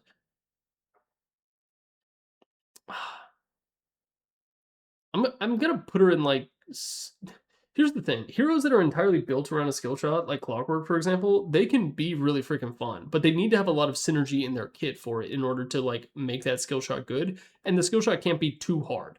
Arrow is very difficult to hit, and outside of Starstorm, all you really do is walk up and right click them. Like that's all you do is Murata. So we're gonna put her in some moments. You do get to do the Moonlight Shadow jump scare ganks where you just like appear because, just as often as that happens, someone on the other side of the map is like, "I will farm wave while affected by Moonlight Shadow," and then everyone on the enemy team now knows. Genuinely, I think Moonlight Shadow would be better if you could remove it from yourself, like so that the carry on the other side of the map doesn't ruin your gank. It's like a weird phenomenon, but like disable help on Mirana to no longer have Moonlight Shadow work on you would actually make the hero better. Lord knows they're not buying a 4-staff. Some moments for Mirana. Some moments. Monkey King is outrageously fun. Almost to an unethical degree, I would say. Is he up here? I really don't want to put him up here. I'm gonna do it. I'm gonna handle my biases, and I'm gonna put Monkey King in Prop Hat Lollipop. He's so fun to play for like a bunch of different reasons. The tree hopping is fun. Jumping onto heroes with what's it called? I can't remember, but like that ability is like really fun. I've talked a lot about the like drain tankness, like being behind in a fight and then being able to like have that big HP swing. Monkey King is amazing at that because of the combination of Jingu Mastery and Boundless Strike. And he probably does it the best because it's not like a slow, gradual thing like with Necrophos or Death Prophet. What happens is you get him down to like a fourth HP in the middle of his big monkey circle, and then he pops Jingu, and then he Boundless Strikes like 3 heroes, and then it's like, boop, and he's all the way at full. I mean, he could do it to a creep wave, man. Boundless Strike itself is also just really fun to use because it's a big fat guaranteed crit. There was a period of time, there was a clip in the pro scene where like I can't remember the context, but like a Monkey King picked up a DD rune and then like Boundless struck 2 supports and instantly killed them with no Jingu. And that's a hilarious thing to do. It's fun to just be like bonk on a hero that's super far away and be able to like scale that bonk off of your right clicks rather than any kind of spell amp or anything like that. The circle is really fun to do because it's just like, all right, pull up. Yeah, I dropped it on Yo T or freeze. What you gonna do about it? Pull up. And then no one ever does. You're extremely evasive, and I haven't even talked about the mischief dodges yet, man. Mischief dodges are really fun to pull off. If you don't know, it's the same window as a Manta style. So you have a .1 window where you don't take damage. So if they stun you with like magic missile, you'll still get stunned, but you won't take the damage from it, which is really good because there are some abilities in Dota, believe it or not, where all they do is damage. So you can like mischief a Laguna Blade or like mischief Finger of Death or even just like Zeus Bolt or something like that. Which yeah, you still get stunned and true sighted, but you don't take any damage, which is a very good thing to do. And a lot of like if you're learning Manta dodges and you're really good at them, Monkey King will allow you to take advantage of that. You might just have to rebind it to whatever button you usually have Manta on, or you also go Manta on the 0, which I don't think you do these days. I think he's much more of an SNY type of guy, and you go right into BKB if you need to dispel. But between all the different aspects of his kit that coalesce together, the map mobility with tree jumps, the boundless strikes max, Jingu Mastery, Life Drain, and the ultimate, it pains me to do this. One day I will enter a very Chinese time in my life, and I will be okay with being cool about Monkey King. But until that day comes, I'm gonna hate him, and he's gonna be in Prop Hat Lollipop. Morphling. Morphling is very fun, but only if you're winning. Morphling is fun for like 2 different reasons. The first, well, 2.5. The half reason is that you get to play on the frickin' razor's edge, where you're like, I can survive this much damage, and then you get to actually like prove it, which is a cool thing to do. The real sources of it are you get to copy other heroes, which can be very fun. So if someone is playing one of these heroes up here in the top tier, you can copy them, and you can be a Magnus for a little bit and cast Empower on yourself and then skewer some people, and that's cool. Or you can be Earth Spirit and then immediately change back because you don't know how to play Earth Spirit. The other really fun part of Morphling is his insane scaling because he can right click so goddamn hard. So you can eventually hit those points, only if you're winning, where you're able to just like stand up and right click buildings and dare anyone to do anything about it. And when they do, you can just click them back because you have a Vlad's. And now you lifesteal and now you're back to being at full HP. Or you can go Satanic. Which is not something built into his kit innately, so I'm not going to give him the same bonus points I've given to other heroes for.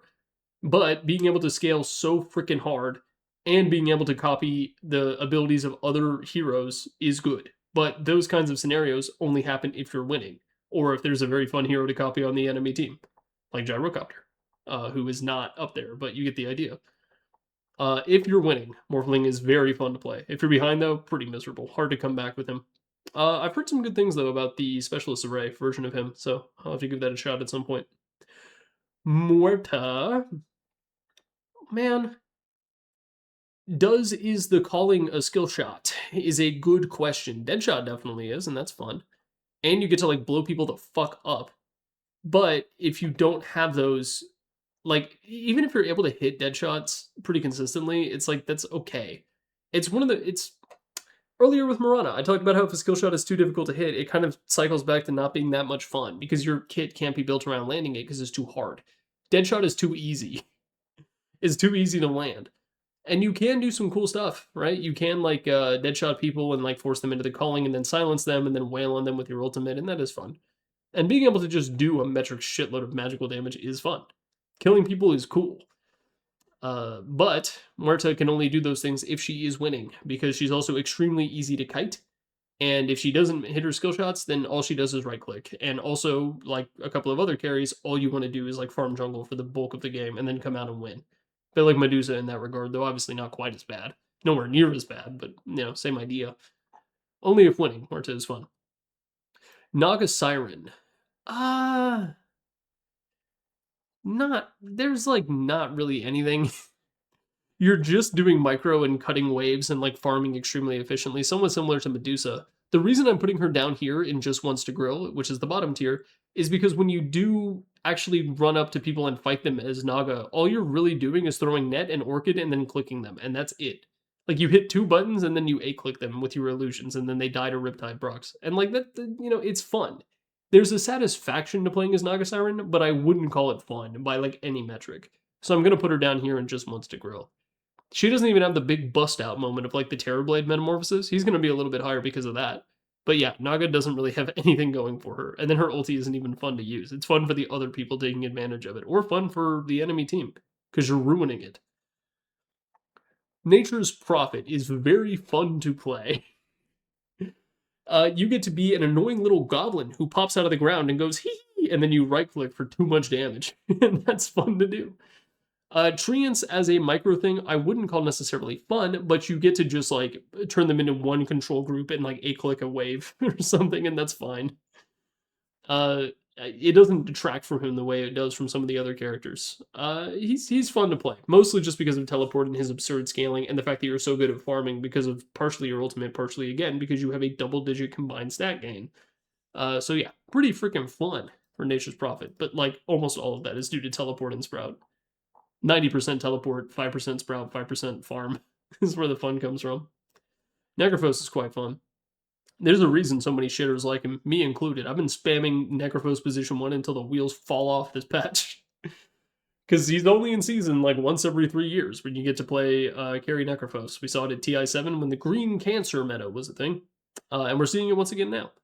He's fun, primarily because one of the cool things about Dota is heroes who can deal damage while moving.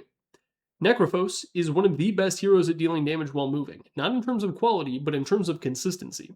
Because you go Heartstopper, you can go a Radiance, and then you can go Axe, and then you have 3 different things that deal damage to people just for being around.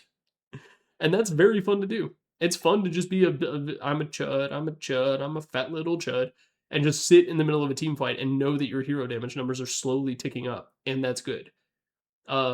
Being able to swing based off of the HP regeneration from Sadist, especially when combined with your ultimate, is also very good. And he has infinite stacking, which is very fun. And you can kill people at like 40% HP, even if they're tanky as shit, and that's cool. There's a lot to like about Necrophos, a lot to like about him. So I'm going to put him in pretty freaking fun. And I think a lot of like lower MMR players enjoy Necrophos so much because of all of those things coming together to form a hero who's simultaneously incredibly fun and just wants to grill. There might as well be a Necrophos tier for heroes that want to grill but are good at it enough to the point where it's fun. Necro would be there. Pretty freaking fun for Necrophos. Night Stalker, so much fun. Okay, there's a tier that says only if winning. There should be only if nighttime. And then Night Stalker is going to be here. He is actually going to be an only if winning, but like there's going to be some qualifiers here. So with him, it's not about winning. Though being ahead is wonderful as Night Stalker because it allows you to just go in and be a freaking menace to the enemy support duo. It really just matters like if it's nighttime or daytime. Because if you're playing Night Stalker in the daytime, he's awful. He's awful. All you can really like stand to do is sit in a wave and hope that no one comes to mess with you. And if they do, you have to run away. And you have to do that at times for 5 minutes straight. You have your ultimate, but there are times where there's literally no good time to use your ultimate. Like if your team just wants to hang back and chill, especially in that like 15 to 20 minute mark, you just have to hang out. Like you can smoke with your supports if you want, but even that's not that great during the daytime. But you go at night, and this hero is awesome because you are now hasted and you hit like a goddamn truck, and you also have a free moon shard and a half, and that's great. And then you can fly. And you can be a big AoE silence that's really difficult to deal with, and you can cancel TPs. Or you can start the gank with Void, and then they can TP away. Only if winning for Night Stalker, but he's very fun to play at night. Sort of, no Ludo narrative dissonance there, partner. Nyx Assassin, he's a weirdo, man.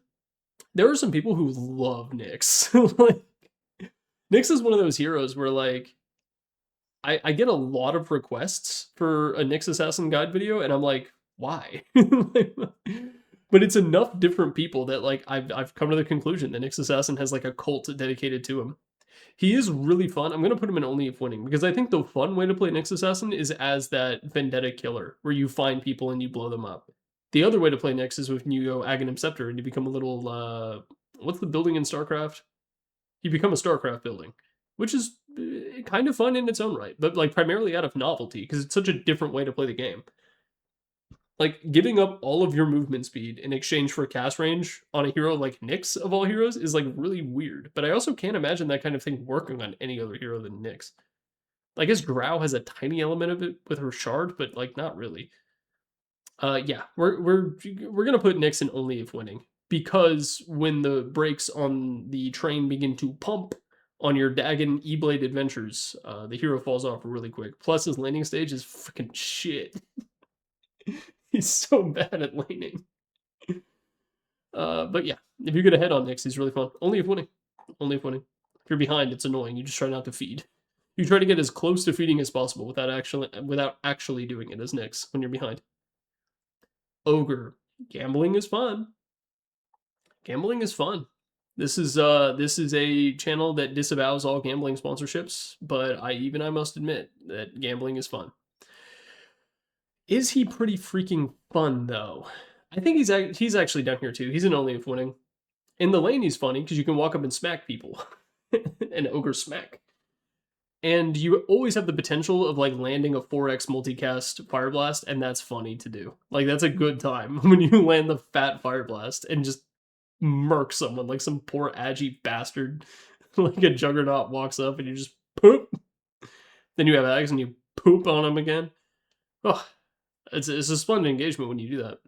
But that's the only time he's really fun. And I guess when you pop Midas's and you're like, come on, baby, daddy needs a new pair of shoes. And you get the 4x, and that's pretty good. But those are like kind of mostly it, but you also get to just be a dumb bastard, and also his voice lines are great. Ogre Magi low-key has some of the best writing. It's really hard to write a character who is dumb. Like, and it sounds weird because dumb writing is easy to find, but writing a character who is stupid in like an intelligent and entertaining way is a very difficult thing to do. And Valve kind of nailed it with Ogre. One of my like top 3 voice lines in the game. Okay, random tangent of all things. My favorite voice line in the game is Undying's generic kill line, where he says, "No hells, no heavens, only this." My second favorite is a Bane respawn line. Bane's down here, where he pops into the map and he goes, "I dreamt a field of war and awoke to find myself upon it." I love that line. My third favorite is, "I'm the Ogre Magi. Now you are." It's so good, dude. It's Kino. It's so fucking Kino. Ogre's based, even if he's not always fun. Omni just wants to grill. Well, you do get to deliver Pussy Wagon Pop with Hammer of Purity, and that's good. I think he is, but the rest of him is literally nothing. It is fun to like abduct a position 5 like with Harpoon, and then you Echo Saber and it's like pop pop. That is good. That's fun to do. But outside of that, there's nothing in his kit that's particularly fun. You can do some cool turns with your ultimate, I'll say that. But the bulk of the time that happens, it's not you doing the turn. It's someone else on your team. So we're going to put him in just once to grow. That's where he belongs. Oracle. You get to steal kills with Purifying Flames. And that's pretty fun. And you can do some really cool stuff with False Promise. And by really cool stuff, I just mean saving people at the last minute, kind of similar to what Dazzle can do. We're going to put him in some moments. I'm pretty sure that whenever you cast False Promise, by the way, Gabe Newell flips a coin and it determines if your healing was enough or not. Like, the math that is being done when Oracle's False Promise goes off is super freaking weird. I also recently learned this. This was I didn't learn it because I can't remember exactly how it works. The Wonder Cow, who makes amazing Dota content. If you haven't seen the Wonder Cow's videos, go watch them right now. They're very long, but they're very in-depth statistical analysis about Dota.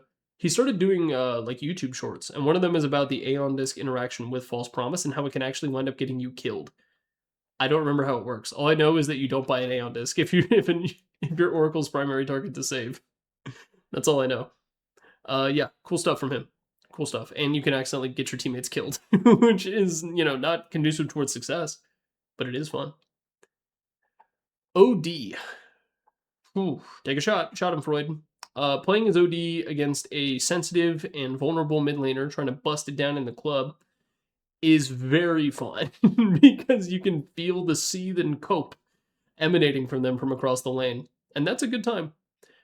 People are also very happy to win against OD, though. A bit of that Huskar Invoker effect, where if you're losing as OD, the enemy team really wants to remind you of it every opportunity they get. And you have your ultimate.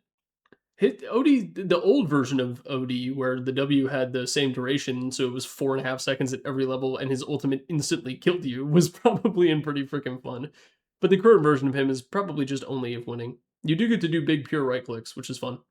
But on balance, I would say he's only if winning in the modern incarnation of him. The old OD ult, I don't know what they changed about it, but the old version of OD, that hammer, you drop that shit, it was a win the game button. That button was just win the game. And then you could go refresher if you really wanted to hammer the point home. Pangolier is so much fun. he's in prop at Lollipop. He's so fun to play, man. Pangolier is like probably top 3 most fun characters to play, which is a shame because he's a character who Valve loves to shin on at literally every opportunity. It's very weird to me, like how I talk about it way too much, but like Valve, just let Pango be good. Just let him be good. Like fuck the pros. Like let him be good in bums, please. Pangolier is good for a variety of different reasons. Part of it is because he has a shitload of skill shots. He also has an on-hit effect that is gambling, and gambling is cool. Vector targeting is very fun. He introduced it to the game, so he gets a little bit of bonus points for that. Shield Crash is fun because it gives you a shield, and then also you have your ultimate, Rolling Thunder, which is hilarious. It's one of the things I really respect about Pangolier is that he added not one but 2 different control schemes to Dota, because not only does he help introduce vector targeting with Swashbuckle, that eventually it's now in a bunch of different places. Kunkka has it. That's how widespread it is. Wait, does he? I thought he had it with Tidal Wave. Maybe not. Regardless, he also introduced the steering controls that are used for Ringmaster, Unicycle, and I think one other thing. and I can't remember what it is. If you ask me, Valve should let Rolling Boulder steer. Because it'd be funny. Just like, wow, and you can like throw curveballs as Earth Spirit the way that you can with Puck now. Yeah, that's a pretty cool thing to be able to do, and Pangolier made it so that everyone can do it. Well, a bunch of heroes can have Vector Target, and Steering Target is available to at least one other hero. He has great voice lines, he's got a lot of swag, he's got burst damage potential, wombo combo teamfight potential, and he wins Roche fights, and that's a cool thing to do. We're going to put him up here in Prop Hat Lollipop. Valve, give him some good skins, please. P.A. Donkey Kong. She is only if winning. If you're winning as PA, it is a hoot. Actually, not even, because like she's one of those carries where like you can kind of be having a pretty tough game, but you're like, nah, it's fine. PA will crit him. You die the 5th time in a row to like some random mid lane chud, and it's like, PA, we will not tolerate this disrespect. Bring that ass here. Please coup de grace him twice in a row. PA's like, what? Why me? I still need Deso. PA in the late game is a freaking monster. Even now. Like, she's a pretty shitty hero right now. I don't think you should be picking PA under any circumstances. But even if you do, she can still become an absolute beast in the late game because of physical burst damage. She's sort of best in class. Like, if you don't need lockdown, all you need is physical damage, she's up there. And she's very good. It's been a while since she's been good in the current patch, ever since they removed facets. But even at the tail end of the facets era, like, she wasn't good either. I think she's due, is what I'm trying to say. Valve is going to buff the fuck out of PA soon, and then everyone will know. Everyone is going to have a lot of pretty freaking fun getting hit by a dagger and taking 400 physical damage at like 8 minutes because she hit level 6. Yeah, there's a lot to say about PA. She's mobile. She has like outplay potential because of blur and what she can do with that. She has evasion, which is a form of gambling. She also has the crit, which is another form of gambling, but it's a gambling that kills someone that isn't you. That's a lot to like. There's a lot to like about PA. She's pretty freaking fun. Tide. Does he just want to grill? You have Ravage. Like, Tide has become a much more interactive hero in the modern version of Dota because of people realizing just how broken Anchor Smash dealing right-click effects are. So he's going to go and just wants to grill regardless, because for the most part, he does just want to grill. Like, think about the most fun you have as Tide. You blink in, you ravage a bunch of heroes, which is guaranteed every time you ravage. Then you throw an anchor on someone, you hit the E button, and then you just like click. And like that's it. That's all you do. You know, when Tide had that broken like lifesteal looping bullshit that he had at the beginning of the patch, was it I think it was 7.40. Yeah, that was freaking fun. But like the modern version of Tide, the current version of Tide, I should say, is just you just want to grill, you just want to hang out, and you want to farm ancients. that's what you want to do for the bulk of the game. So yeah, just wants to grill. PL is very fun. I've been docking a lot of heroes because of micro, but the thing about PL is that he's not a micro hero, and anyone who tells you he is has an ulterior motive. I think like the fun of him comes from like the illusion cloud. It just is fun to be like 14 dudes. Like that itself is fun all on its own. Uh and then like being able to run around extremely quickly from target to target. Bloodseeker, I gave him a lot of bonus points for that, but his is conditional. PL's is not conditional. It's just a short cooldown. And then that cooldown also it gives you evasion during it for some reason. And then also it allows you to spawn illusions with your Aghanim Scepter, which that part is actually conditional. We're going to put him in only if winning. Playing as PL can be painful. Like, if they have really good answers to PL, like Axe Leshrac or something like that, or even just like LC, the game becomes really freaking annoying. It just becomes like, please don't kill me. But if you're in a good game for PL, super fun to play. Very, very fun to play as a Phantom Lancer. So, only if winning for him. He's in the middle. He's okay. Phoenix is fun. You have big wombo combo teamfight bullshit. Fire Spirits is a sequential series of skill shots that only gives them a single wand charge. Icarus Dive is very cool and fun to play with. It gives you like a really awkward burst mobility tool that like also does damage for some reason. You can do some really funny shit with it. You can do the Meteor Hammer thing, where in the middle of an Icarus Dive, you channel Meteor Hammer and then you go back to your original starting point and you're still channeling. So you can like siege from a far distance. You can also get a single right click off, which isn't usually important, but if you're up against something like a Juggernaut, you can like snipe healing ward. You could be American Sniper Jake Long and take that shit out from like the opposite side of the lane. I even talked about it earlier with Juggernaut. It's very fun, and then trading with him in the lane is a total pain in the ass because of what Fire Spirits does, and then you can explode all over them and kill everyone on the team with your egg, which also does a shitload of AoE damage. There's a lot to like about playing Phoenix. He's very fun to play. He's one of those heroes that, like, I feel like I see more level 30 Grandmaster Phoenixes than almost every other hero in the game. There's a couple picks like that. Visage is one of those heroes, too. Where, like, they're not popular heroes, but the people who play them freaking adore them. And there's probably a lot of people out there who play Dota exclusively to play Phoenix. The problem here is sometimes Egg is shit. They have a Snapfire, or they have a Troll, or they have like a Jug, or like something like that, and they pop your egg very, very quickly, and that can be frustrating to deal with. Because it feels like, even with all the fun of your basic abilities, the real meat of the hero is still the ultimate. And the ultimate can be fun, but the ultimate can also be denied, which is tough. Pretty freaking fun, though, overall, still. Phoenix is cool.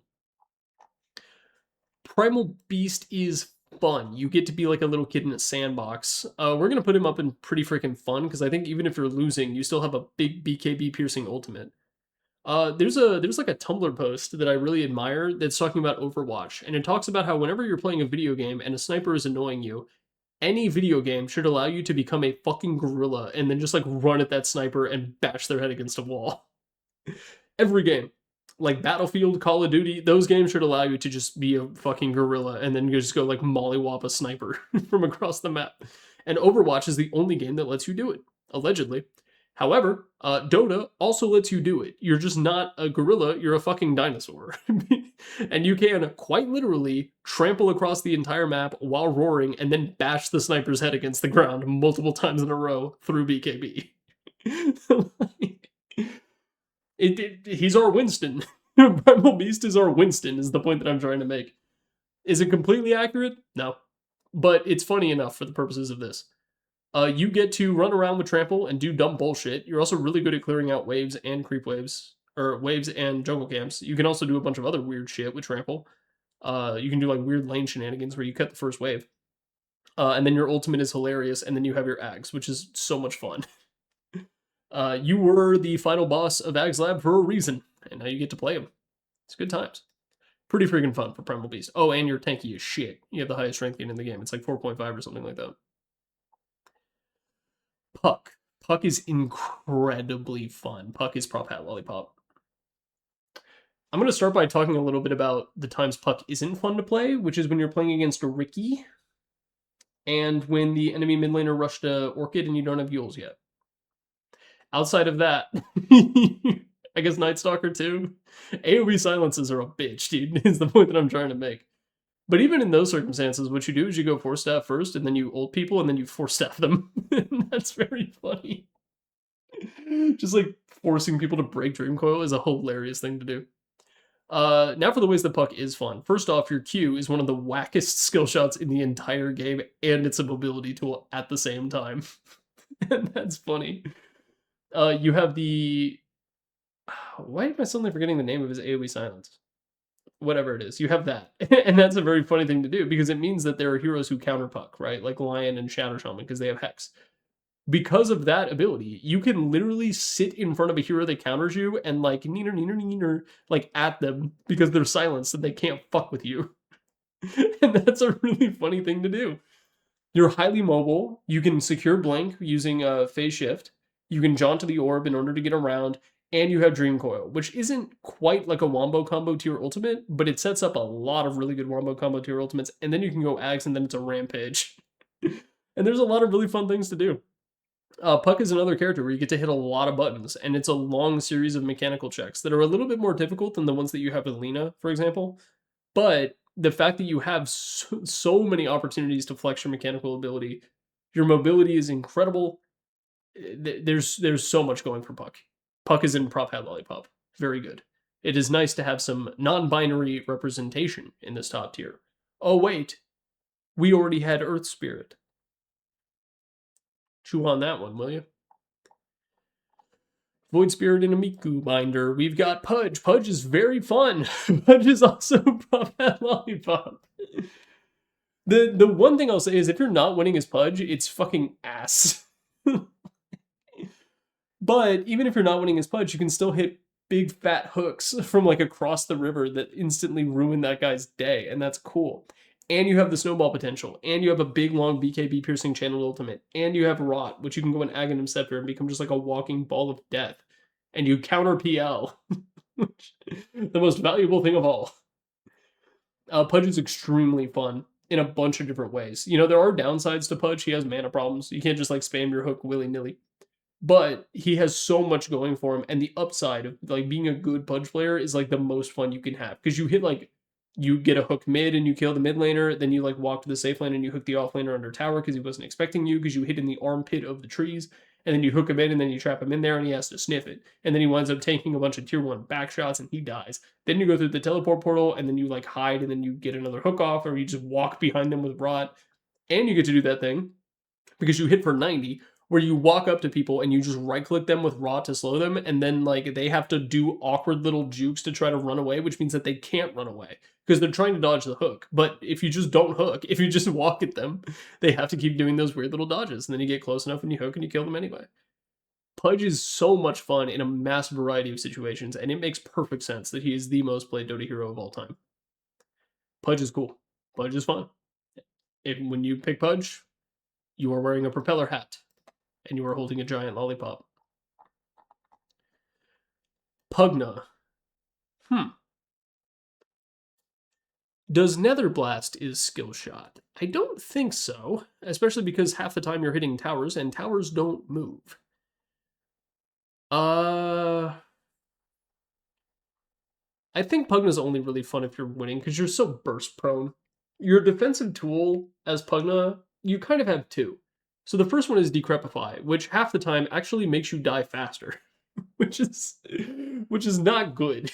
If you ever pop a spell with the intention of like, oh, I'll save my life here, and then you do it, and then you die instantly afterwards, something is wrong. And the other one is Life Drain. And Life Drain is a little bit more straightforward, right? And I've given a lot of props to the Drain tanks. The fun of playing Pugna is like Nether Blast bullshittery that's just like unavoidable siege and like being able to take tier 3s and barracks very easily. And also potentially having up to 33% free spell amp from your innate, which is, I mean, that applies for more than Nether Blast, but Nether Blast helps you get there. The other half is Life Drain, right? So you Life Drain someone and they try to run away, and maybe they're decrep, so they're slow, and they're like, nyeh. That's the noise they make when they try to run away from a Pugna. They go, nyeh, and then they freaking die. You also have the potential to save the shit out of your teammates if you're using Life Drain defensively. You can't gas station anymore, but you can still like refill their HP oddly fast as a Pugna. Mid Pugna is definitely way more fun than support Pugna. Support Pugna, you're kind of just using Nether Blast for everything. It's your little Swiss Army knife. And then I'm starting to think that, yeah. What's it called? Nether Ward. You plop down Nether Ward, and then a Skywrath Mage hits ultimate, and he instantly dies. So in Dota, you spend the mana before the spell happens. It's like kind of weird. Like in Magic the Gathering, the spell goes on the stack, but in order to resolve, the mana must be spent as the cost. So you have to like pay the mana in order to cast the spell. I'm using the exact same terms and describing the same thing across both MTG and Dota. You get the idea. Because of that, if a Skywrath Mage like pops a spell and dies from it, the spell like doesn't happen, which is very funny. And there's like Skywrath's the most apparent example, but there's a bunch of heroes that are like that, and that's kind of funny. So I'm gonna put Pugna in only if winning, but it's kind of weird. You're so susceptible to getting obliterated by the enemy team if they eventually decide to deal with you, and they freaking will. It's only a matter of time. So only if winning for Pugna. But Pugna can be very fun in the right context. Very fun. Borderline prop hat lollipop type beat. Queen of Pain is fun. She's fun. You have the mobility, you have the ability to clear out creep waves with Scream of Pain, you have the slur, and you hit the slur so hard, and it pushes heroes, and you can sometimes do really funny things with that. You have the slow from your dagger that gives you like a very consistent laning phase in some matchups. Other times you're managing Scream of, I'm not gonna, no more 30-minute rants about Queen of Pain and her various matchup struggles. Or sometimes matchup dominations. She's very fun to play, but you kind of, well, you don't have to be ahead, because even if you're not ahead, you can still just like throw Q on people and like blink on supports and have a good time. And the big red cone of slur is a fun ability to use. So we're gonna put her up here and pretty freaking fun. Having a blink usually makes you a very fun hero. In Anti-Mage's case, though, people call you a bitch if you miss the last hit, but Quap has no such problem. So yeah, pretty freaking fun. Razor, so fun to play, dude. This would be biased for me to put him up in Prop Hat Lollipop, but he like would be for me. I'm trying to keep like a more general idea of how people perceive playing the hero. And Razor's up here and pretty freaking fun. Being able to deal damage while moving is great. You actually have 4 different ways of being able to do that. Every single one of your abilities allows you to deal damage while moving. And so, maybe you don't have the concentrated physical burst damage of a Wind Ranger in that capacity, but you are able to like hit Q while moving. You static link while moving. You're passive, and this one's kind of cheating, but like if they cast spells on you while moving, it deals damage to them, or they right click you while you move, and then your ultimate is just a literal cloud of thunder that follows above you and hits people while moving. So if you like the idea of dealing damage while moving, that's Razor, and it's awesome. He's really, really fun to play. It's sort of the compounding nature of it, because oftentimes when you're up in a team fight and you're like a single burst target character like PA or whatever, it can be difficult to like judge your targets, right? It can be hard to like pick. But with Razor, you get to pick with Static Link who your ulti hits, and therefore you get to pick one guy and go, yo, and just immediately begin armor stripping him and doing a shitload of physical damage and a little bit of magical damage as well. And a really fun part about Razor is that you can buy any item. Do not forget that there was a time not that long ago where Crimson Guard Razor was like a freaking problem in the meta. Guardian Greaves was maybe the item that really made it all work, but Razors were going Crimson Guard, and everyone was like, damn, this shit's strong. Never doubt the items that Razor could go, man. And having that amount of freedom combined with the kit options that he has really makes him a super fun hero, and I love him. I love Razor quite a bit. He's gonna be up here and pretty freaking fun. God, yeah, this video is gonna be freaking long. How many more heroes do we have? Ricky, Richard. Earlier, a long time ago, I said that heroes that were invisible get bonus points for being invisible, and Ricky is the Invisiblist. And not only is he in the Invisiblist, he's also incredibly mobile because of both Blink Strike and Tricks of the Trade, and that is a cool thing. You get to bully the shit out of support players, and that's always really freaking fun. Is he Prop Hat Lollipop? I think so. Like, it's a combination of the fact that you are permanently invisible and constantly being annoying, and then even if they do see you, like being permanently invisible means that even if they you can be on the opposite side of the map, they are still thinking about you. You know what I mean? Like they're always like, "Oh, gee, I wonder where the Ricky is," and you're just like hitting some boglets. That's all you're doing. There are some parts about Ricky that isn't super fun. Your inability to farm means that like if you can't get the hero snowball kills going, it's a little bit tough to get off the ground. But even so, the invisibility, the diffusal blade, the solo kill potential, the outplay potential with Tricks of the Trade and Blink Strike, there's a lot going for you there. I'm gonna put him up here in Prop Hat Lollipop. He's another character where there's a lot of really good reasons why people love playing Ricky so much. He's incredibly popular, especially in lower MMR brackets. But then when Ricky is good and the immortal Ricky players start showing up, it's like, oh shit. Because they can really abuse the shit that makes them so fun. He's gonna go up here in Prop Hat Lollipop. Probably the least monologue PHL hero that I've put up so far, but that's how it's gonna be. Ringmaster, I think he's cool. I think he's cool. The problem with Ringmaster is even if you're playing him really optimally, he's like kind of a low impact hero in general. You know, you can do some really good shit. Like you can save people from big ults with what is it called? Escape Act. You can do stuff like that, which is cool. And you have the skill shots with your knives, which is awesome. And they're super fun to play. But like your ultimate isn't it's first off really freaking hard and clunky to use, and then even if it does work out, it's not that great. And unlike a lot of other supports, you can't really be an evil baby as Ringmaster. Like you don't scale the way that like a Crystal Maiden or a Lion can scale. You really only scale defensively. Like the Aghanim Scepter on Ringmaster is it just when you use Escape Act, it's all of your abilities. Like that's all it does.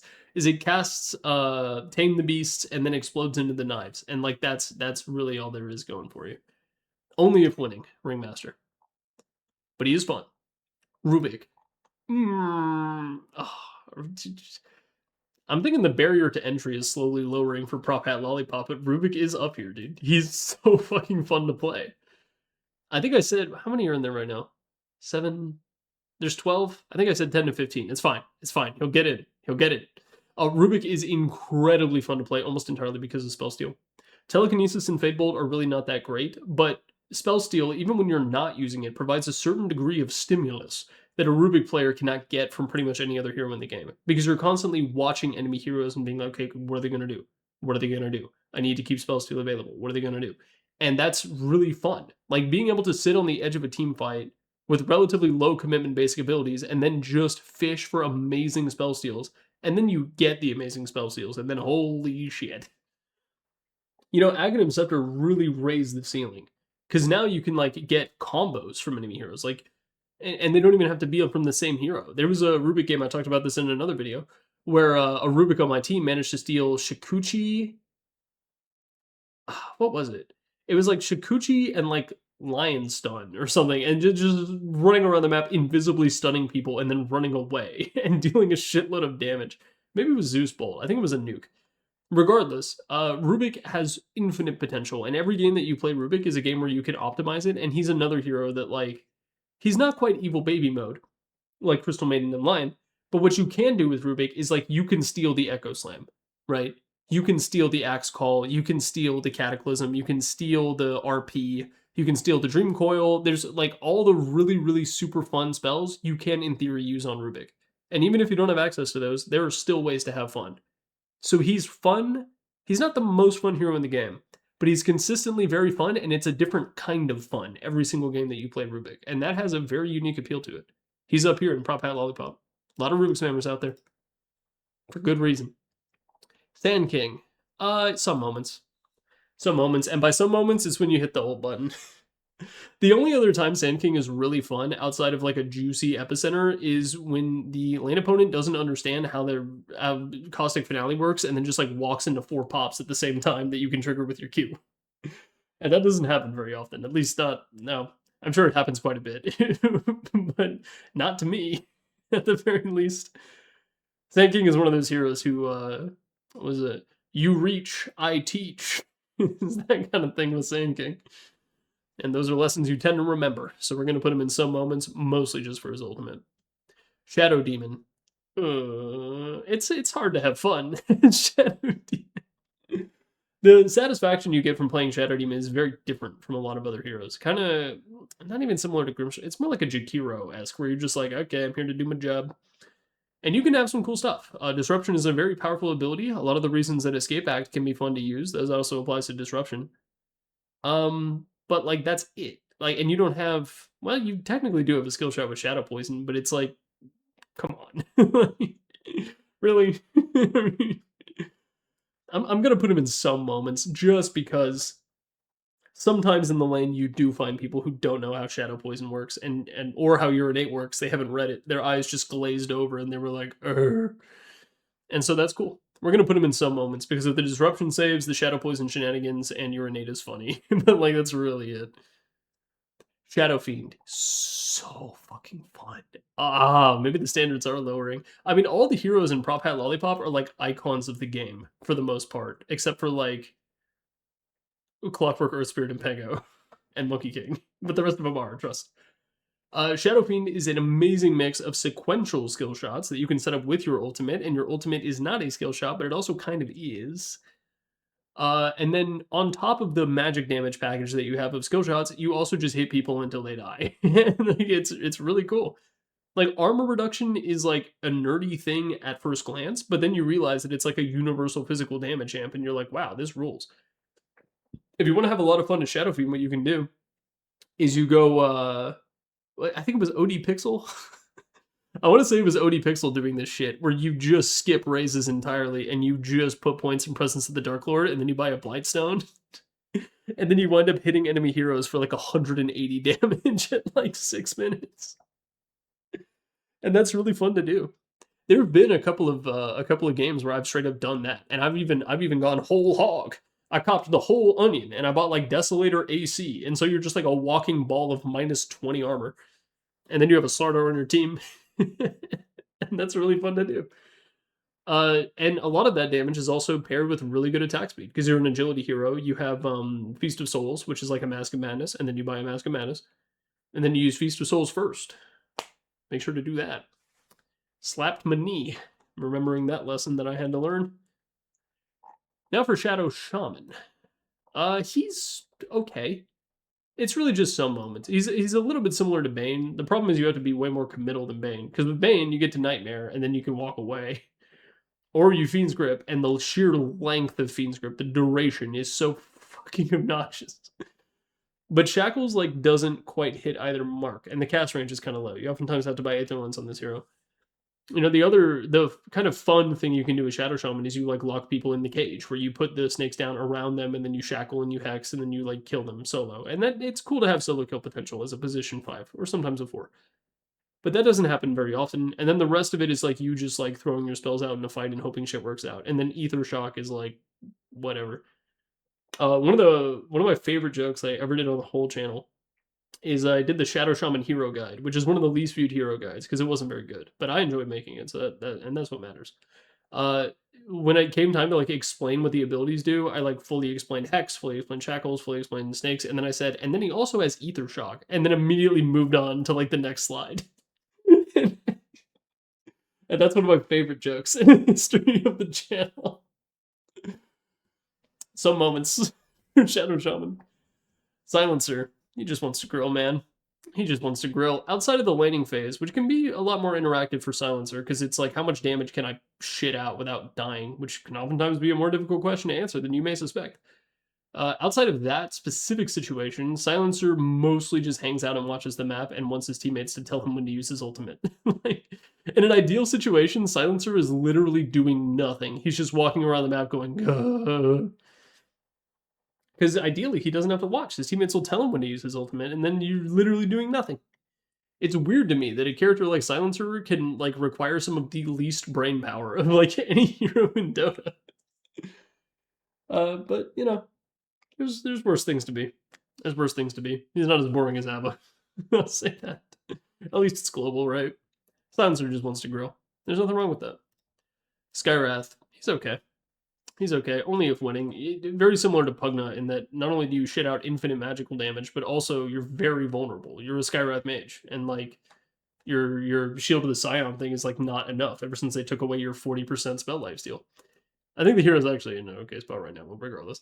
Skywrath Mage is cool because you get to mash your buttons. That is like the primary appeal of him, but a lot of the other characters who get to mash their buttons, like Bristleback or Queen of Pain or Kez, they have some kind of like defensive tool or mobility or escape. You don't have that as Skywrath.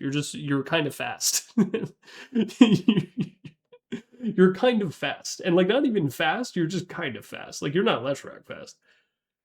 So yeah, you know, you buy a Windlace, you can maybe hit that league. But in general, if you're that vulnerable enough, it's not fun to be a Skywrath Mage. But if you're winning a Skywrath Mage and you get to be like the bully's sidekick, right? You get to walk around with your LC and hit the R button at the same time, very romantic, then that's cool.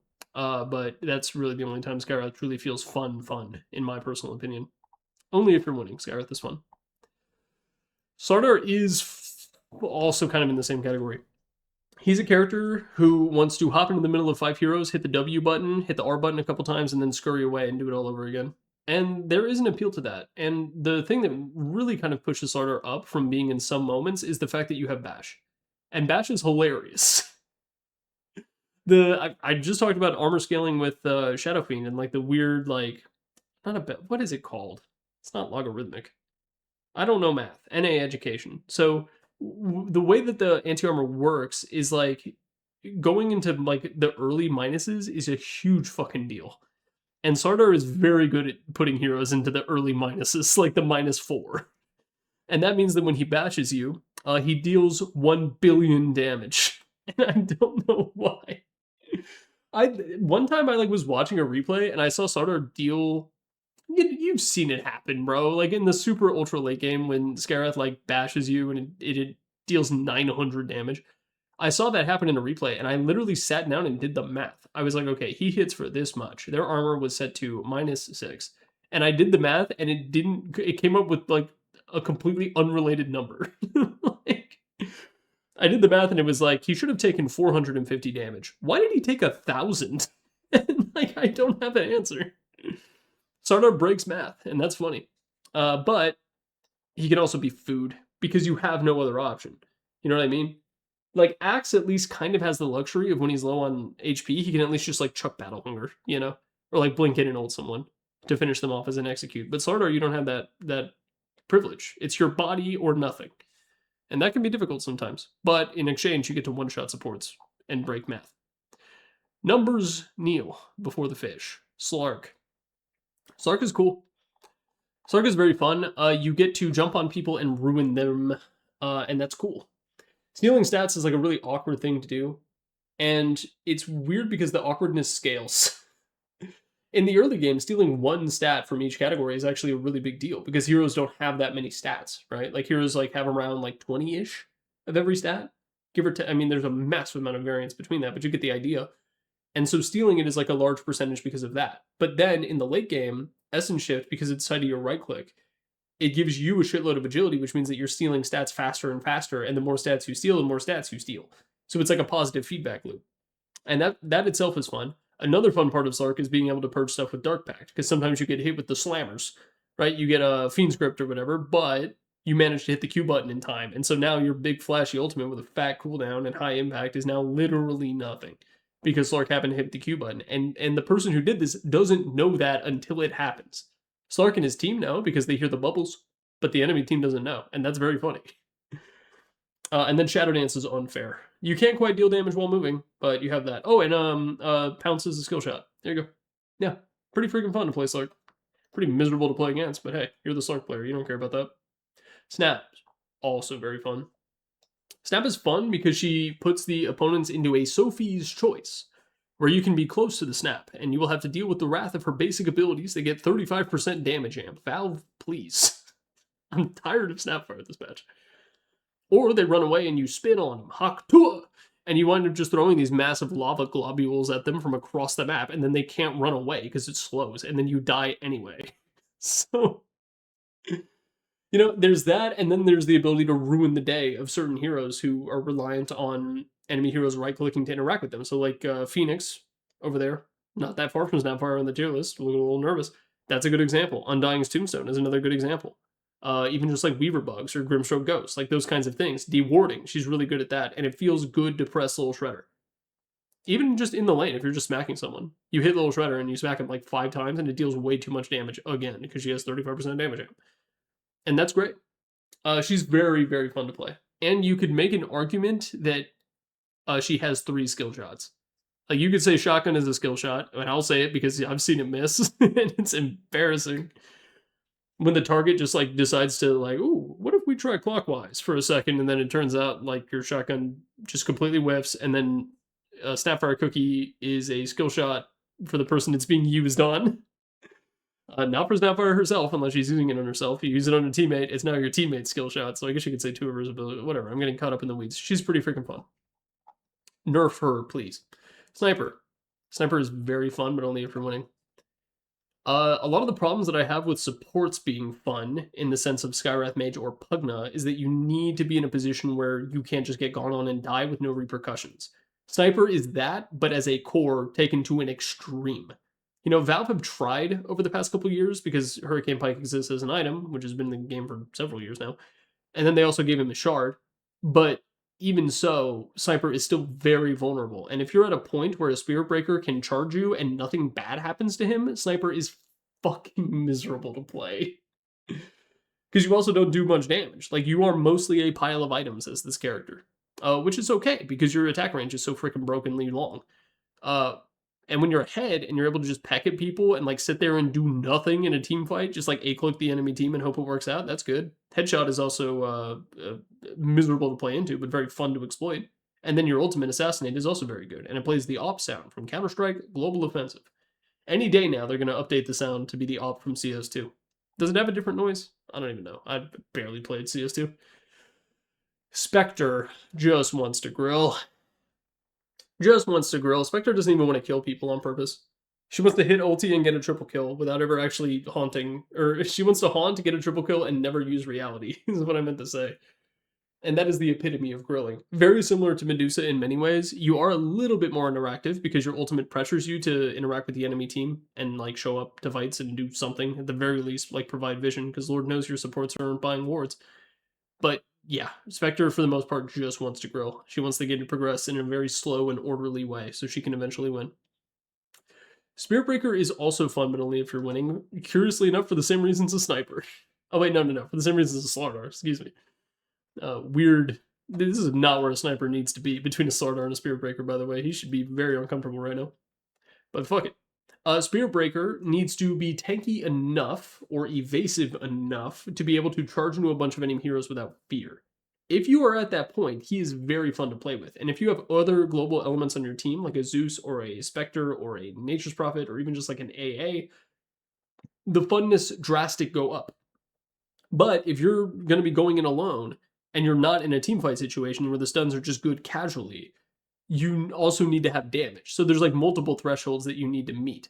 You need to have enough damage to make them fuck off, while also they don't have enough damage to make you fuck off. Which is sort of a truism of everything, but with Spirit Breaker, you're going in alone, and like no one's coming to help you. If they are, you get a kill, and the hero's incredibly fun. But Spirit Breaker, if you get behind, you are freaking Uber Eats. Oh, it sucks. They get a Yules. Only if winning for Spirit Breaker. Storm. Up here, probably the most fun Spirit to play. Earth Spirit is also in the very top tier of Prop Hat Lollipop. Storm Spirit deserves to be up here too because of the uptime of his mobility. Earth Spirit has cooldowns. Storm Spirit also has cooldowns on his basic abilities. Well, 2 of his basic abilities. One's a passive. but his ultimate does not have a cooldown. You're limited only by your mana, which means you can zip around and proc overload and jump over the heads of opponents in order to take advantage of turn rate, and you can do all sorts of funny little shit. And then you also have your Aghanim Scepters, so you can win team fights all on your own. And his flavor helps too. Oh my god. His skins are really fun. His voice lines are fun. His vibe in general is an incredibly fun vibe, and unsurprisingly, it's linked to an incredibly fun hero. The constant uptime of Ball Lightning is what pushes him up here into Prop Hat Lollipop. I think, yeah, Ember's in pretty freaking fun. Storm and Earth Spirit are going to be in Prop Hat Lollipop. Void is probably going to be in pretty freaking fun as well. The spirits are all very fun heroes to play. Mobile, low cooldowns, interesting damage output, use of remnants, all those things combined to make a very interesting hero. So pretty freaking fun for Storm. Or sorry, Prop Hat Lollipop for Storm. And a chocolate stain on his mouth. His Lederhosen. Sven, some moments, and the only moment... Okay. With Sven, you have the big crits where you, insta-kill enemy heroes. That's extremely fun, but not that common of an instance. The much more common instance is when you one-shot a creep wave. And that feels good. That's fun. And those are the moments where you have fun as Sven. Other than that, you're hitting ancient stacks. which I will say is kind of fun. It's a little bit stimulating. Some moments for him, though. Some moments. We still haven't hit the most fun hero in the game. Techies. Techies... How do we want to do this? Techies is a very weird example of, fun in Dota. Because, first off, the other guy's not having any freaking fun at all. It's a miracle this hero exists. even post-rework. I'm gonna say some moments, but it's it's a lot of moments. That's the thing. No. Techies players freaking love this guy so much. He's pretty freaking fun. It's a large series of frequent moments that are extremely fun, but the time spent in between those moments is, literally nothing. You have the blast off attacks, like Suicide Squad attack type beat, and then you also have the red mines. So when people walk over mines and they explode and they freaking die through literally zero fault of their own. That's hilarious. That's very funny. And Techies players love that shit. So those two things are the primary reason that he's in pretty freaking fun. You have to have the certain personality matrix. You have to have a certain part of the human genome in order to truly appreciate the genius of Techies design. You have to have a very high IQ to appreciate Rick and Morty. I'm sorry, that was a mean thing to say. Techies is cool, though. Pretty freaking fun for Techies. It's just the time in between the red mines and the blast-offs is a bunch of nothing. So you have to be comfortable with that. You gotta have some patience to have your fun. Templar Assassin is very fun, very stimulating all the time. The reason why is mostly because of Psyblades. Psyblades and Meld. Refraction is a cool ability, mostly because of the damage amp capabilities. The defensive aspect of it is interesting, but I wouldn't necessarily call it fun in the pantheon of Dota abilities. Psyblades, however, makes it so that you can always optimize. So it doesn't matter if you're hitting a jungle camp or a creep wave or multiple heroes. Psyblades means that every single attack that you make has an opportunity to be better. And that means that you have to master the art of micro-positioning in order to make that a reality. And that's a very interesting thing. There aren't a lot of heroes who are like that. You could argue Sven or any other hero who relies on cleave-based damage, of which there are not very many. Cleave is oftentimes incidental. Sven is really an exception in that capacity. Yeah. But the thing about Sven is, it's so freaking big that you can just be like, boom! And, with Sven, you're smacking people with a shovel. But, TA feels like it's like a throwing knife. You know what I mean? Does that make any sense? I bet it does. You understand what I mean. There's a precision to the TA multi-target damage that is really cool and can be extremely high impact. If you get the Psyblades on a hero like Enchantress, for example, multiple times in a row, that's a huge deal, right? And there's a shitload of outplay potential on this character because of Meld and the Disjoint, being able to hide from enemy heroes and secure a Blink Dagger. You can also do the thing where you drop a trap and then deny it in order to make the Psyblade and artificially extend your attack range and kill people, and then you hit the pause button after you kill someone by doing that with Meld. There's a lot to like about TA. She's fun in a bunch of different ways. The map awareness with traps is kind of annoying, but that's the price you pay. You can't have your pudding if you don't eat your meat. Terror Blade, some moments. And those moments are when you hit the E button. Terrorblade, when you are not popping Metamorphosis, is not fun. And I don't have any problem saying that. He's a very boring hero because he doesn't fucking do anything. You just walk around and hit shit. And that's all you do. You and your illusions walk around and hit shit. And there's nothing wrong with that, right? That itself can be fun. It can be. But you're spending the majority of the game like that, where the human form, no, demon, the base demon form of Terrorblade, all you're doing is farming so that when you pop meta later, it's good. You do get that really cool moment that like Medusa and Spectre and Naga and the other hyper carries don't get, where you pop Metamorphosis and then like you basically signal to the enemy team like, all right, motherfucker, pull up. In a much more aggressive way than the Monkey King, because you obliterate buildings, your single target physical damage is crazy, and you have it up for long enough that they can't just wait it out, right? So you can really press the issue as Terrorblade, and that has an appeal to it. That's really fun. It's like, you know when you get a DD rune in a late game scenario, and you want the enemy team to see that you have it so that they will fuck off and let you do what you want? Terrorblade gets to do that all the time, which is really cool. Well, not all the time, but you get the idea. Yeah, some moments for TP. And those moments involve being a ranged hero. We're finally here. Timbersaw. Timbersaw is the most fun hero in all of Dota. There's a couple that come close. It's not a one-horse race here. You know, it ain't no Secretariat. But this is a very, very fun hero. There was a video, it was the one where I did the tier list for new players, and one of the things I said was, do not play Terrorblade as a new player. Your day will come when you are worthy of playing Timbersaw. Sorry, Timbersaw, don't play Terrorblade as a new player either, but don't play Timbersaw as a new player. Eventually, one day, he will call to you, and you will play Timbersaw, and you will realize that Dota is the greatest game ever made. And it's true. The only kind of amendment that I would make to that statement is, it's not really your first game of Timbersaw that sells you on the hero at the conceptual level. It's like your third, right? It's like when you pick Timbersaw and you don't have to refresh yourself on anything that he does, and you already have your like item build down pat, and you understand a little bit about how your lane is going to go. Once you hit that point, you're like, holy fuck. Timbersaw is amazing. Now, why is he amazing? A couple reasons. First, tanky is shit, right? Reactive armor is such a weird thing. And the fact that you have a shield from Aghanim Scepter that you can slap on top of it, you get a metric shitload of regen, which can make you extremely difficult to peck at, very resilient in the lane especially. The tankiness is one thing. The second is the burst damage. Pure is the best form of damage in the game. No contest. Nothing is better than Pure. Even HP removal in some ways is not better than Pure. Like, that's how good it is. Because you spell it. He has so much of it. He has burst. He has pure damage over time. He has even like Timber Chain is like pure. I'm pretty sure. I think he's entirely pure damage. And pure is great because it means that you don't have to give a shit about the defensive tools that your opponents brought to the table. They can pop a BKB. They can buy a Pipe of Insight. They can buy a Crimson Guard. You don't fucking care. You do pure damage, and that means that your damage is guaranteed, and there's a lot of it. And when it comes to pressing buttons, oh boy, you can press the button and click the mouse as Timbersaw, which is a great combination of things to have. And then your abilities are so cohesive with each other because you can use them in tandem, right? Timber Chain, pop Whirling Death in the middle of the Timber Chain on top of the opponent, and then you can throw the Chakram behind you in order to have it pass through, and then you can use that in order to walk up Whirling Death again at Timber Chain out, pop Chakram, and you do so much pure damage. And lastly, the mobility. Timber Chain is one of the most fun things, and it can't exist in any other game because of Dota's trees.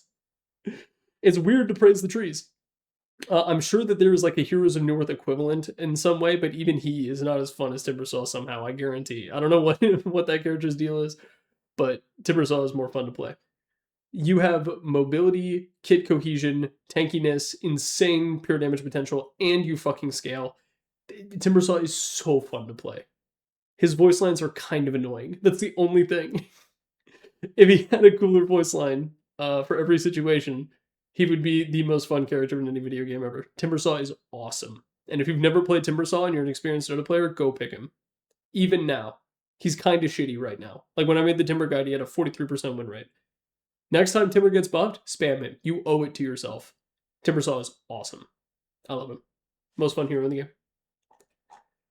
And with that soliloquy over, we move on to Dinker. Dinker is only fun if you're winning. For the most part, you just want to grill, but you can get into those situations where you have like Kaya Yasha constantly rearming with Axe upgraded laser, and then you can just like fuck with people.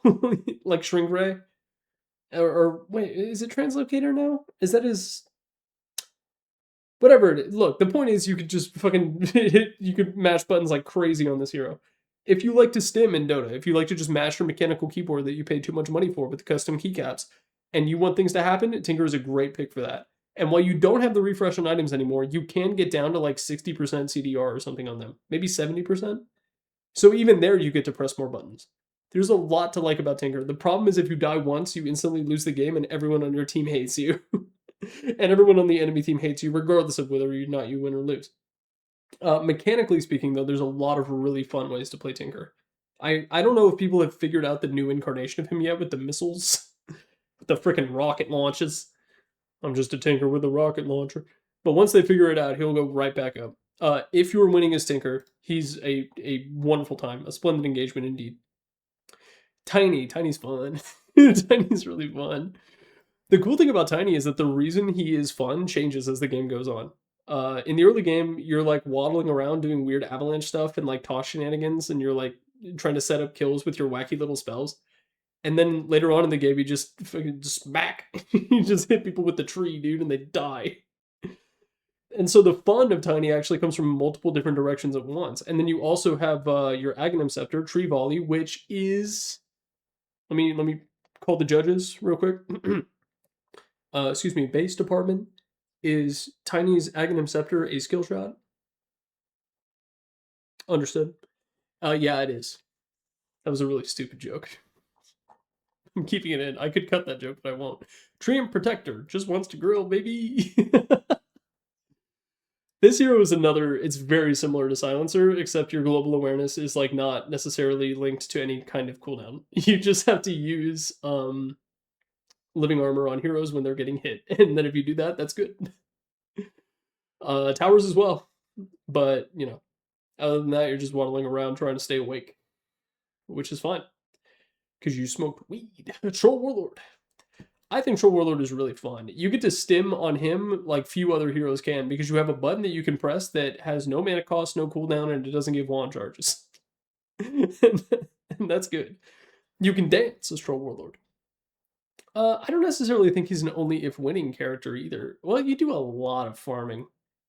I think the bulk of the fun from Troll Warlord just comes from when you're able to use Fervor effectively. Like, either you're hitting a tower or you're hitting a particularly tanky target and you're allowed to get up to, like, near max attack speed.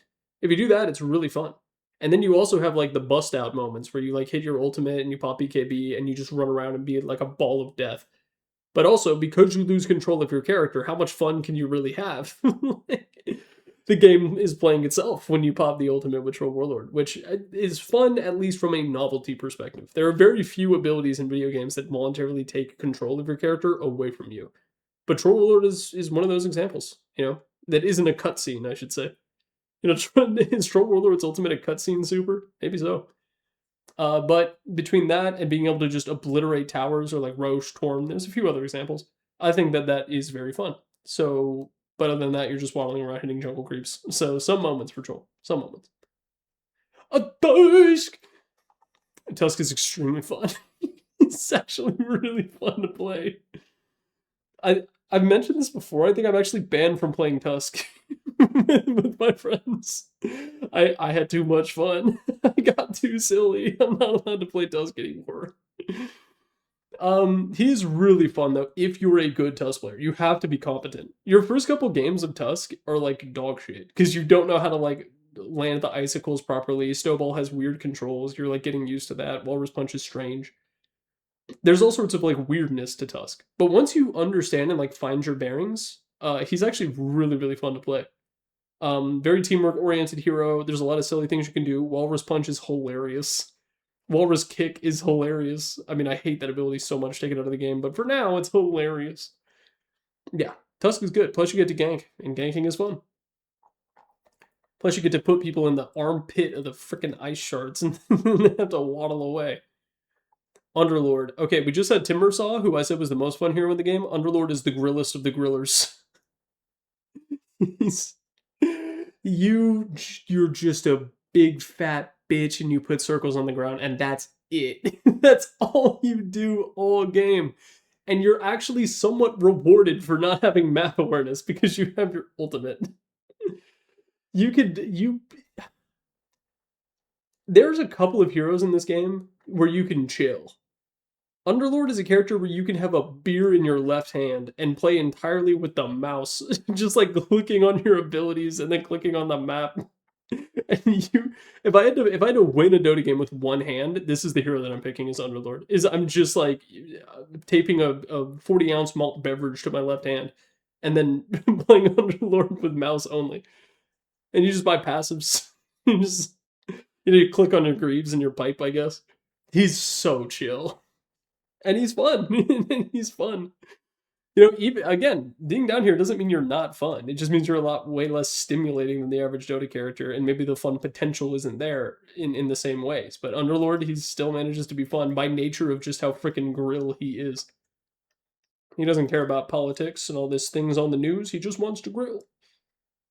Undying is fun because if you're losing, you get to feed twice as much. Actually, he's fun because if you're winning, you get to fucking be annoying.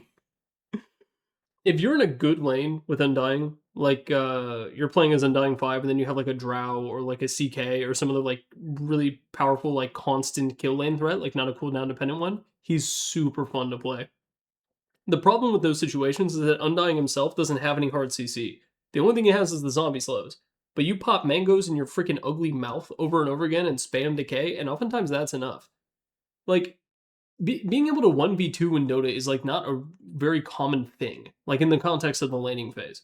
And Undying is really good at doing it, to the point where that is sort of his designated strategy as a character, is to like pop decay on two heroes and then just walk up and smack them. And that, it's very simple, but being able to do that is quite fun. Tombstone is cool, its impact on the on team fights is good, and then there's always a chance. Every game of Undying you play, there's a chance you get an ultra kill before the bounty runes spawn because of Tombstone. And that's nice. That's a cool thing to be able to do. But if they have a way of dealing with Tombstone, or a way to just like deal with you very easily, the game becomes a lot more difficult, and it cannot be very fun. Coming back is difficult as Undying. He's really a win more hero, and he's good at creating the situation where he's winning in the first place. But if things don't go too well, you're not going to have very much fun. And you can't even, like... They nerfed Undying players with his innate because you can no longer go pee. Which is annoying. But, some people think peeing is fun. Only if winning for Undying. And he's quite fun if so. Oitha. Ursa's fun. I really like Ursa. Ursa's cool because you can hit the W button, and then you can jump on a support and turn them into fucking Swiss cheese, and that is a good thing to do. Ursa's design is kind of all about that single target physical damage burst, which he's very, very good at delivering, arguably one of the best in the entire game. I mean, PA's there, but it's a very different kind of burst damage, right? Because with Ursa, you don't crit. You don't even buy crits because they're not good on you. But unlike PA, who is relying on her evasion for defense, you have your ultimate, so you can just face tank shit. You can literally just look at the entire enemy team, hit the R button, and be like, what are you gonna do? You gonna hit me? You gonna hit me? What do you want me? And that's cool. Being able to just face tank an entire enemy team spells and act as the BKB for your 4 teammates is a cool thing to do. And Ursa's good at doing it, and also good at getting solo pickoffs. So, he's pretty freaking fun. Venge has... Oh, man. Are we rating this as core or support Venge? Because it's actually different. It's actually not. Just some moments. Core Venge, you want to farm, and then you come out and you click people. It's very similar to Luna. Like, you launch your spells, and then you just sit there and stand your ground, and hope your numbers beat their numbers. And, like, that's what you do as a core Venge. As a support Venge, you have to be a little bit more aware, and you can get really cool swaps, and that's it. The coolest thing you can do as Venge, the most fun you can have, is not actually anything to do with swap. It's when a hero gets away with 1 HP and you clip him with the Wave of Terror from super far away. Because that ability has the cast range of God for some reason. And you may smite them from your ivory tower. So there are a couple of moments. There's that, the Wave of Terror snipes, and then the swaps. You can have some good swaps. But that's really all there is. I mean, she's such a basic hero, and there is fun to be found in that basicness. But yeah, some moments for her. Venno, uh only if winning. He's another character where like if you're behind and enemy heroes can just like Ursa can jump on you and just instantly kill you and you don't get to like make them all boy preggers, then he's not very fun at all. But if you are winning and you're ahead and you do get to like do your thing as a Venomancer, he's very fun. His Q is a skill shot. It's not that hard of a skill shot to hit, but it is. The ability to kind of spread debuffs is also a very unique thing, which gives you like weird synergies. I saw a clip the other day. There's a glitch. It's not even a glitch. It's like intended behavior. It just looks fucking weird. Where like it's Warlock Fatal Bonds, and then a Lotus Orb is involved somehow, and then like Veno ulti. Someone did it in the Discord one time and like showed me, and it was really weird. Where like it multiplies everything to infinity. So like the Fatal Bonds are like recast on every unit, and then they attach to every other unit. So the Fatal Bonds icons that go above their head, you'll see like 40 of them. Like they'll start stacking. There's so freaking many. Unfortunately, it doesn't work in that if you deal 1 damage, they all instantly die. It's not quite how it works, unfortunately. But I saw that actually happen in a real game the other day, which is very funny. And I think, wait, wasn't it with Battle Hunger? No, I don't know what it was with, but it was funny. Only if winning for Venomancer, and then you can do funny little glitch shit sometimes if the stars align. Viper, very Schadenfreudig. Did you forget? Go pour another shot. Unless you're operating heavy machinery, because a lot of people listen to these at work. Viper is fun in the laning phase. He's also only if you're winning. He's another one of these kinds of characters where you bully the shit out of people early on, very similar to Huskar, and then they want to get their get back on you, right? They want you to pay for what you did to them, and they will go through hell and high water to get that revenge. And it can be really frustrating because when you're behind as Viper, when you're playing Viper, you're extremely tanky until you die once, and then like your HP pool permanently got cut in half when you died. So now you're weak as shit. It's weird. I don't really understand it, but you fall off a cliff in terms of falling off is really what it is. When people get answers to Viper, those answers are permanent, and there's not a whole lot you as a Viper can do in order to deal with it, because going BKB on your hero feels weird for some reason. If you're winning as Viper, he's extremely fun, but if you're losing, he freaking sucks. Visage. He's a weird one, which he always is. I feel like whenever we get to Visage in these tier lists, it's always the first words out of my mouth, because he is a weird one. He's kind of weird. The only real fun that you have with him is when you like just mash your buttons and like burst someone with something like Soul Assumption. That's what it is.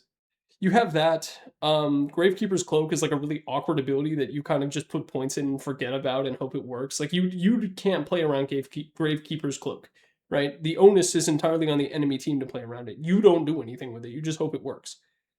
And then Chilling Touch on your babies. The thing about Visage, though, because I've been docking points for Micro, is you can hold down control and get the vast majority of it. And then you can scout with the birds and you tab in order to chain stun people. And like that, and that's kind of fun. Like, because the birds, if you have the birds that are the bells, they go dung whenever they land.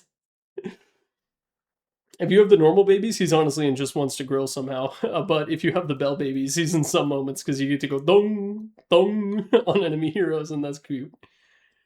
In fact, the timing of it actually makes it sound like a real bell, like rocking back and forth. I wonder if that was intentional. Void Spirit, very fun. Very mobile, good burst damage. Some of his abilities like aren't quite skill shots, but like spiritually they are. You know what I mean? He's got a lot of spiritual skill shots. Like Dissimulate is a spiritual skill shot. The shield, Aether Remnant is actually a skill shot, and then like his ult has such an insane travel time that you can't really call it a skill shot. But one of the cool things that Void Spirit has that some of the other spirits don't have is the ability to buy any freaking item because he's universal. So you can go, people like Spirit Vessel these days, but I've also like Manta into Bloodthorn into Manta Basher Bloodthorn is like really funny, and I've done it a couple times. Octarine Daedalus, which like how many heroes do you get to buy that on? Void Spirit is one of them. There's a lot to like about Void Spirit, and then he's a very flexible hero. Even Razor, I don't think, can quite get away with Octarine Daedalus, but Void Spirit can. So he's very fun, and he's a spirit. Yeah, he's got circles on the ground. For you and me. Warlock just wants to grow. Warlock is so committed to the just wants to grow lifestyle that even when you pull up to the team fight, you drop all of your spells and then you channel and then you stir the soup for the remainder of the fight while microing the golem. And the golem doesn't have much else to do. You know, Girls' Night is fun, but the fun of Girls' Night, which is the build where you go Midas into Aghanim Scepter Refresher, is like it's just the golems, which are literally just melee creeps with radiances. That's all they are. Radiances that stack, mind you. And that's pretty fun. Being able to like deal a shitload of building damage or like physical burst with minions from a pause 5. That's like a weird thing. Shadow Shaman is the only one who can kind of do something like that, but the golems are very different because they pierce BKB. I guess Shadow Shaman's trapping you in the cage technically pierces BKB because it's just putting things in your way, but you can, whatever, you get the point. Warlock can be extremely fun to play, but he's not really, though. You can like Warlock. I love Warlock, but he just wants to grow. That's all he wants. Weaver's pretty fun. Mobility does a lot to help you win, but he's also only if winning because he's very vulnerable to burst. One of the things I like to point out about Weaver is that in terms of his like body, right? Like if you're looking at purely his stats as if you got Weaver in AD, he's like complete shit. Like Weaver has really good spells. Really, really good spells. Geminate is insane. Bugs are insane. Shikuchi is one of the best mobility tools in the game, up there with Blink, right? But he himself sucks. And therefore, defensively, if they can burst you and you aren't able to mash your R button fast enough, you don't really get to play the game. Because once you've used time lapse, you can't show yourself ever. So even if you are able to escape with your ultimate, you still can't play. But when you're ahead and you're like two-shotting people with Geminate attack, it's great. There's like a timing. It's like Desolator Chrysalis Dragonlance where you can just like poop poop and like insta-kill dazzles and stuff. And like that's really fun to do. You have to get a little bit lucky. And you also have to be winning, which is why he's going in only if winning. 5 heroes left. God damn, this is a long ass tier list. Wind Ranger, super fun. Skill shots out the wazoo. I honestly kind of want to put her in Prop Hat Lollipop. I'm gonna do it.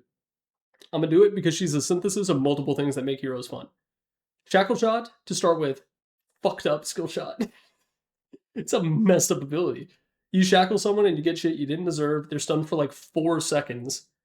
And then if you go up Blink, the time and travel speed of Shackle Shot is such that oftentimes you can catch people before they have like reaction time availability to hit BKB or Manta or something, right? And when that's the case, you have a like 4-second unreactable stun that you've blinked in to do, which means that your positioning is such that you will hit the tree. And then you have your ultimate, which is an insane amount of range physical burst damage, which is very fun to do. And the way that it's delivered also means that you're prioritized to buy on-hit effects. So you have things like Diffusal or Mjolnir or Chrysalis or Bloodthorn or whatever like that. And now you're dealing insane amounts of damage in like a pretty fun and interesting way that not a lot of other heroes have access to. And that's cool.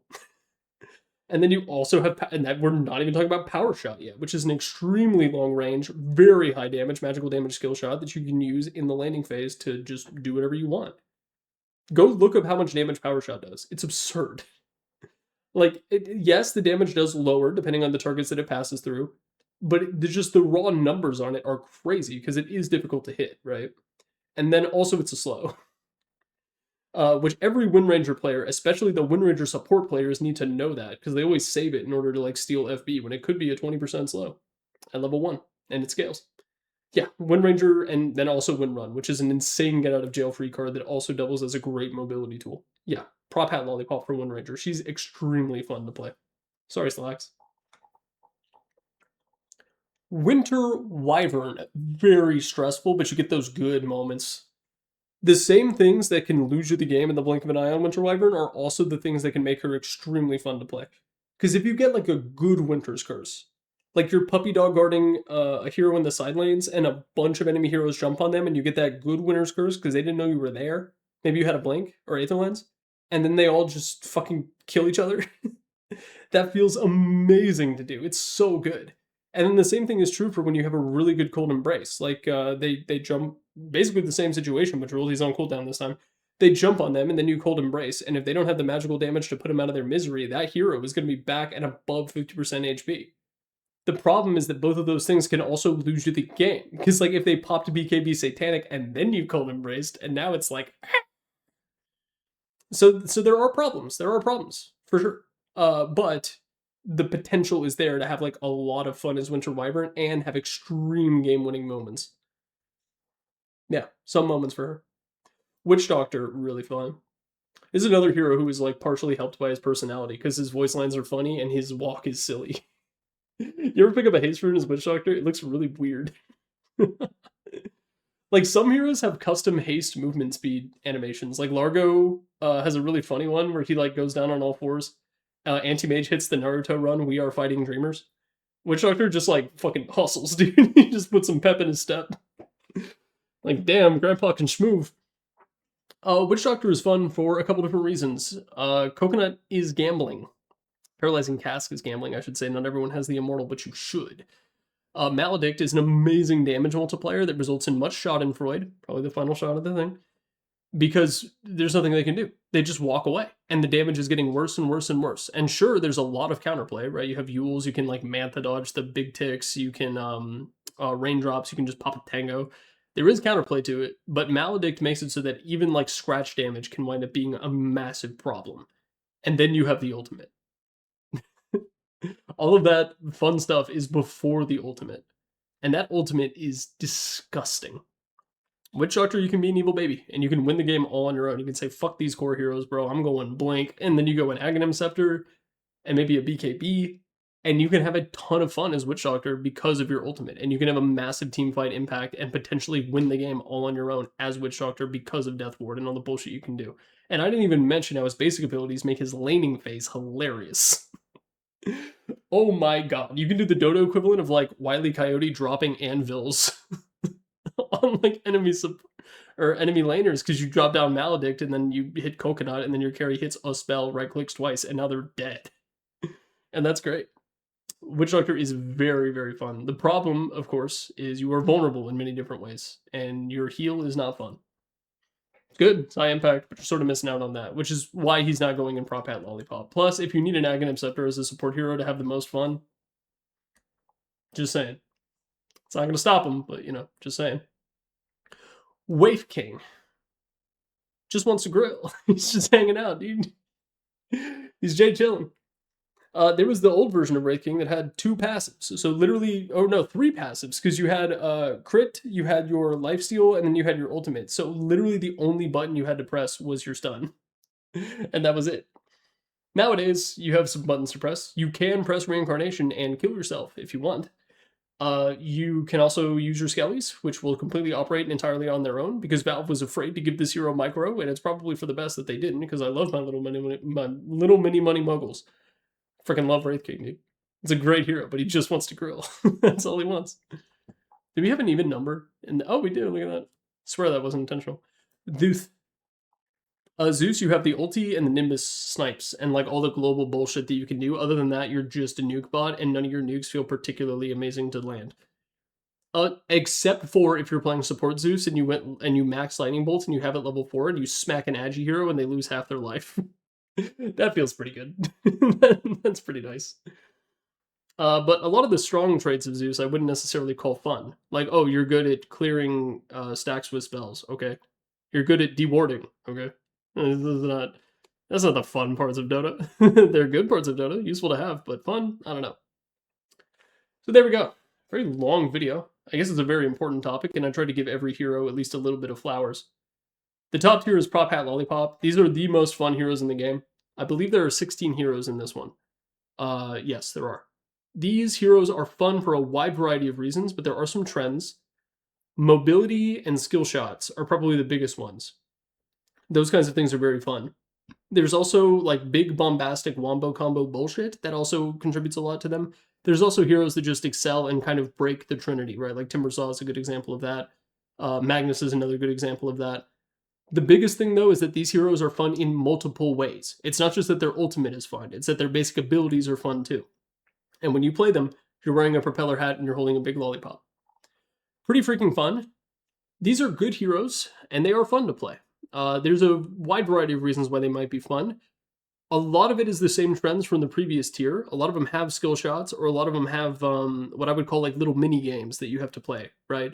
So, well, yeah, like Kunkka's X marks the spot bullshit, or like landing the good chronosphere, or like dual stacking damage. Like that's like an example of like a little mini game that you have to play as them that gives them a unique kind of fun that like no other hero in the game necessarily has. Either that or they just aren't, they have all the traits of like a prop hat lollipop character, but they're just not as pronounced or not as like built around in their identity.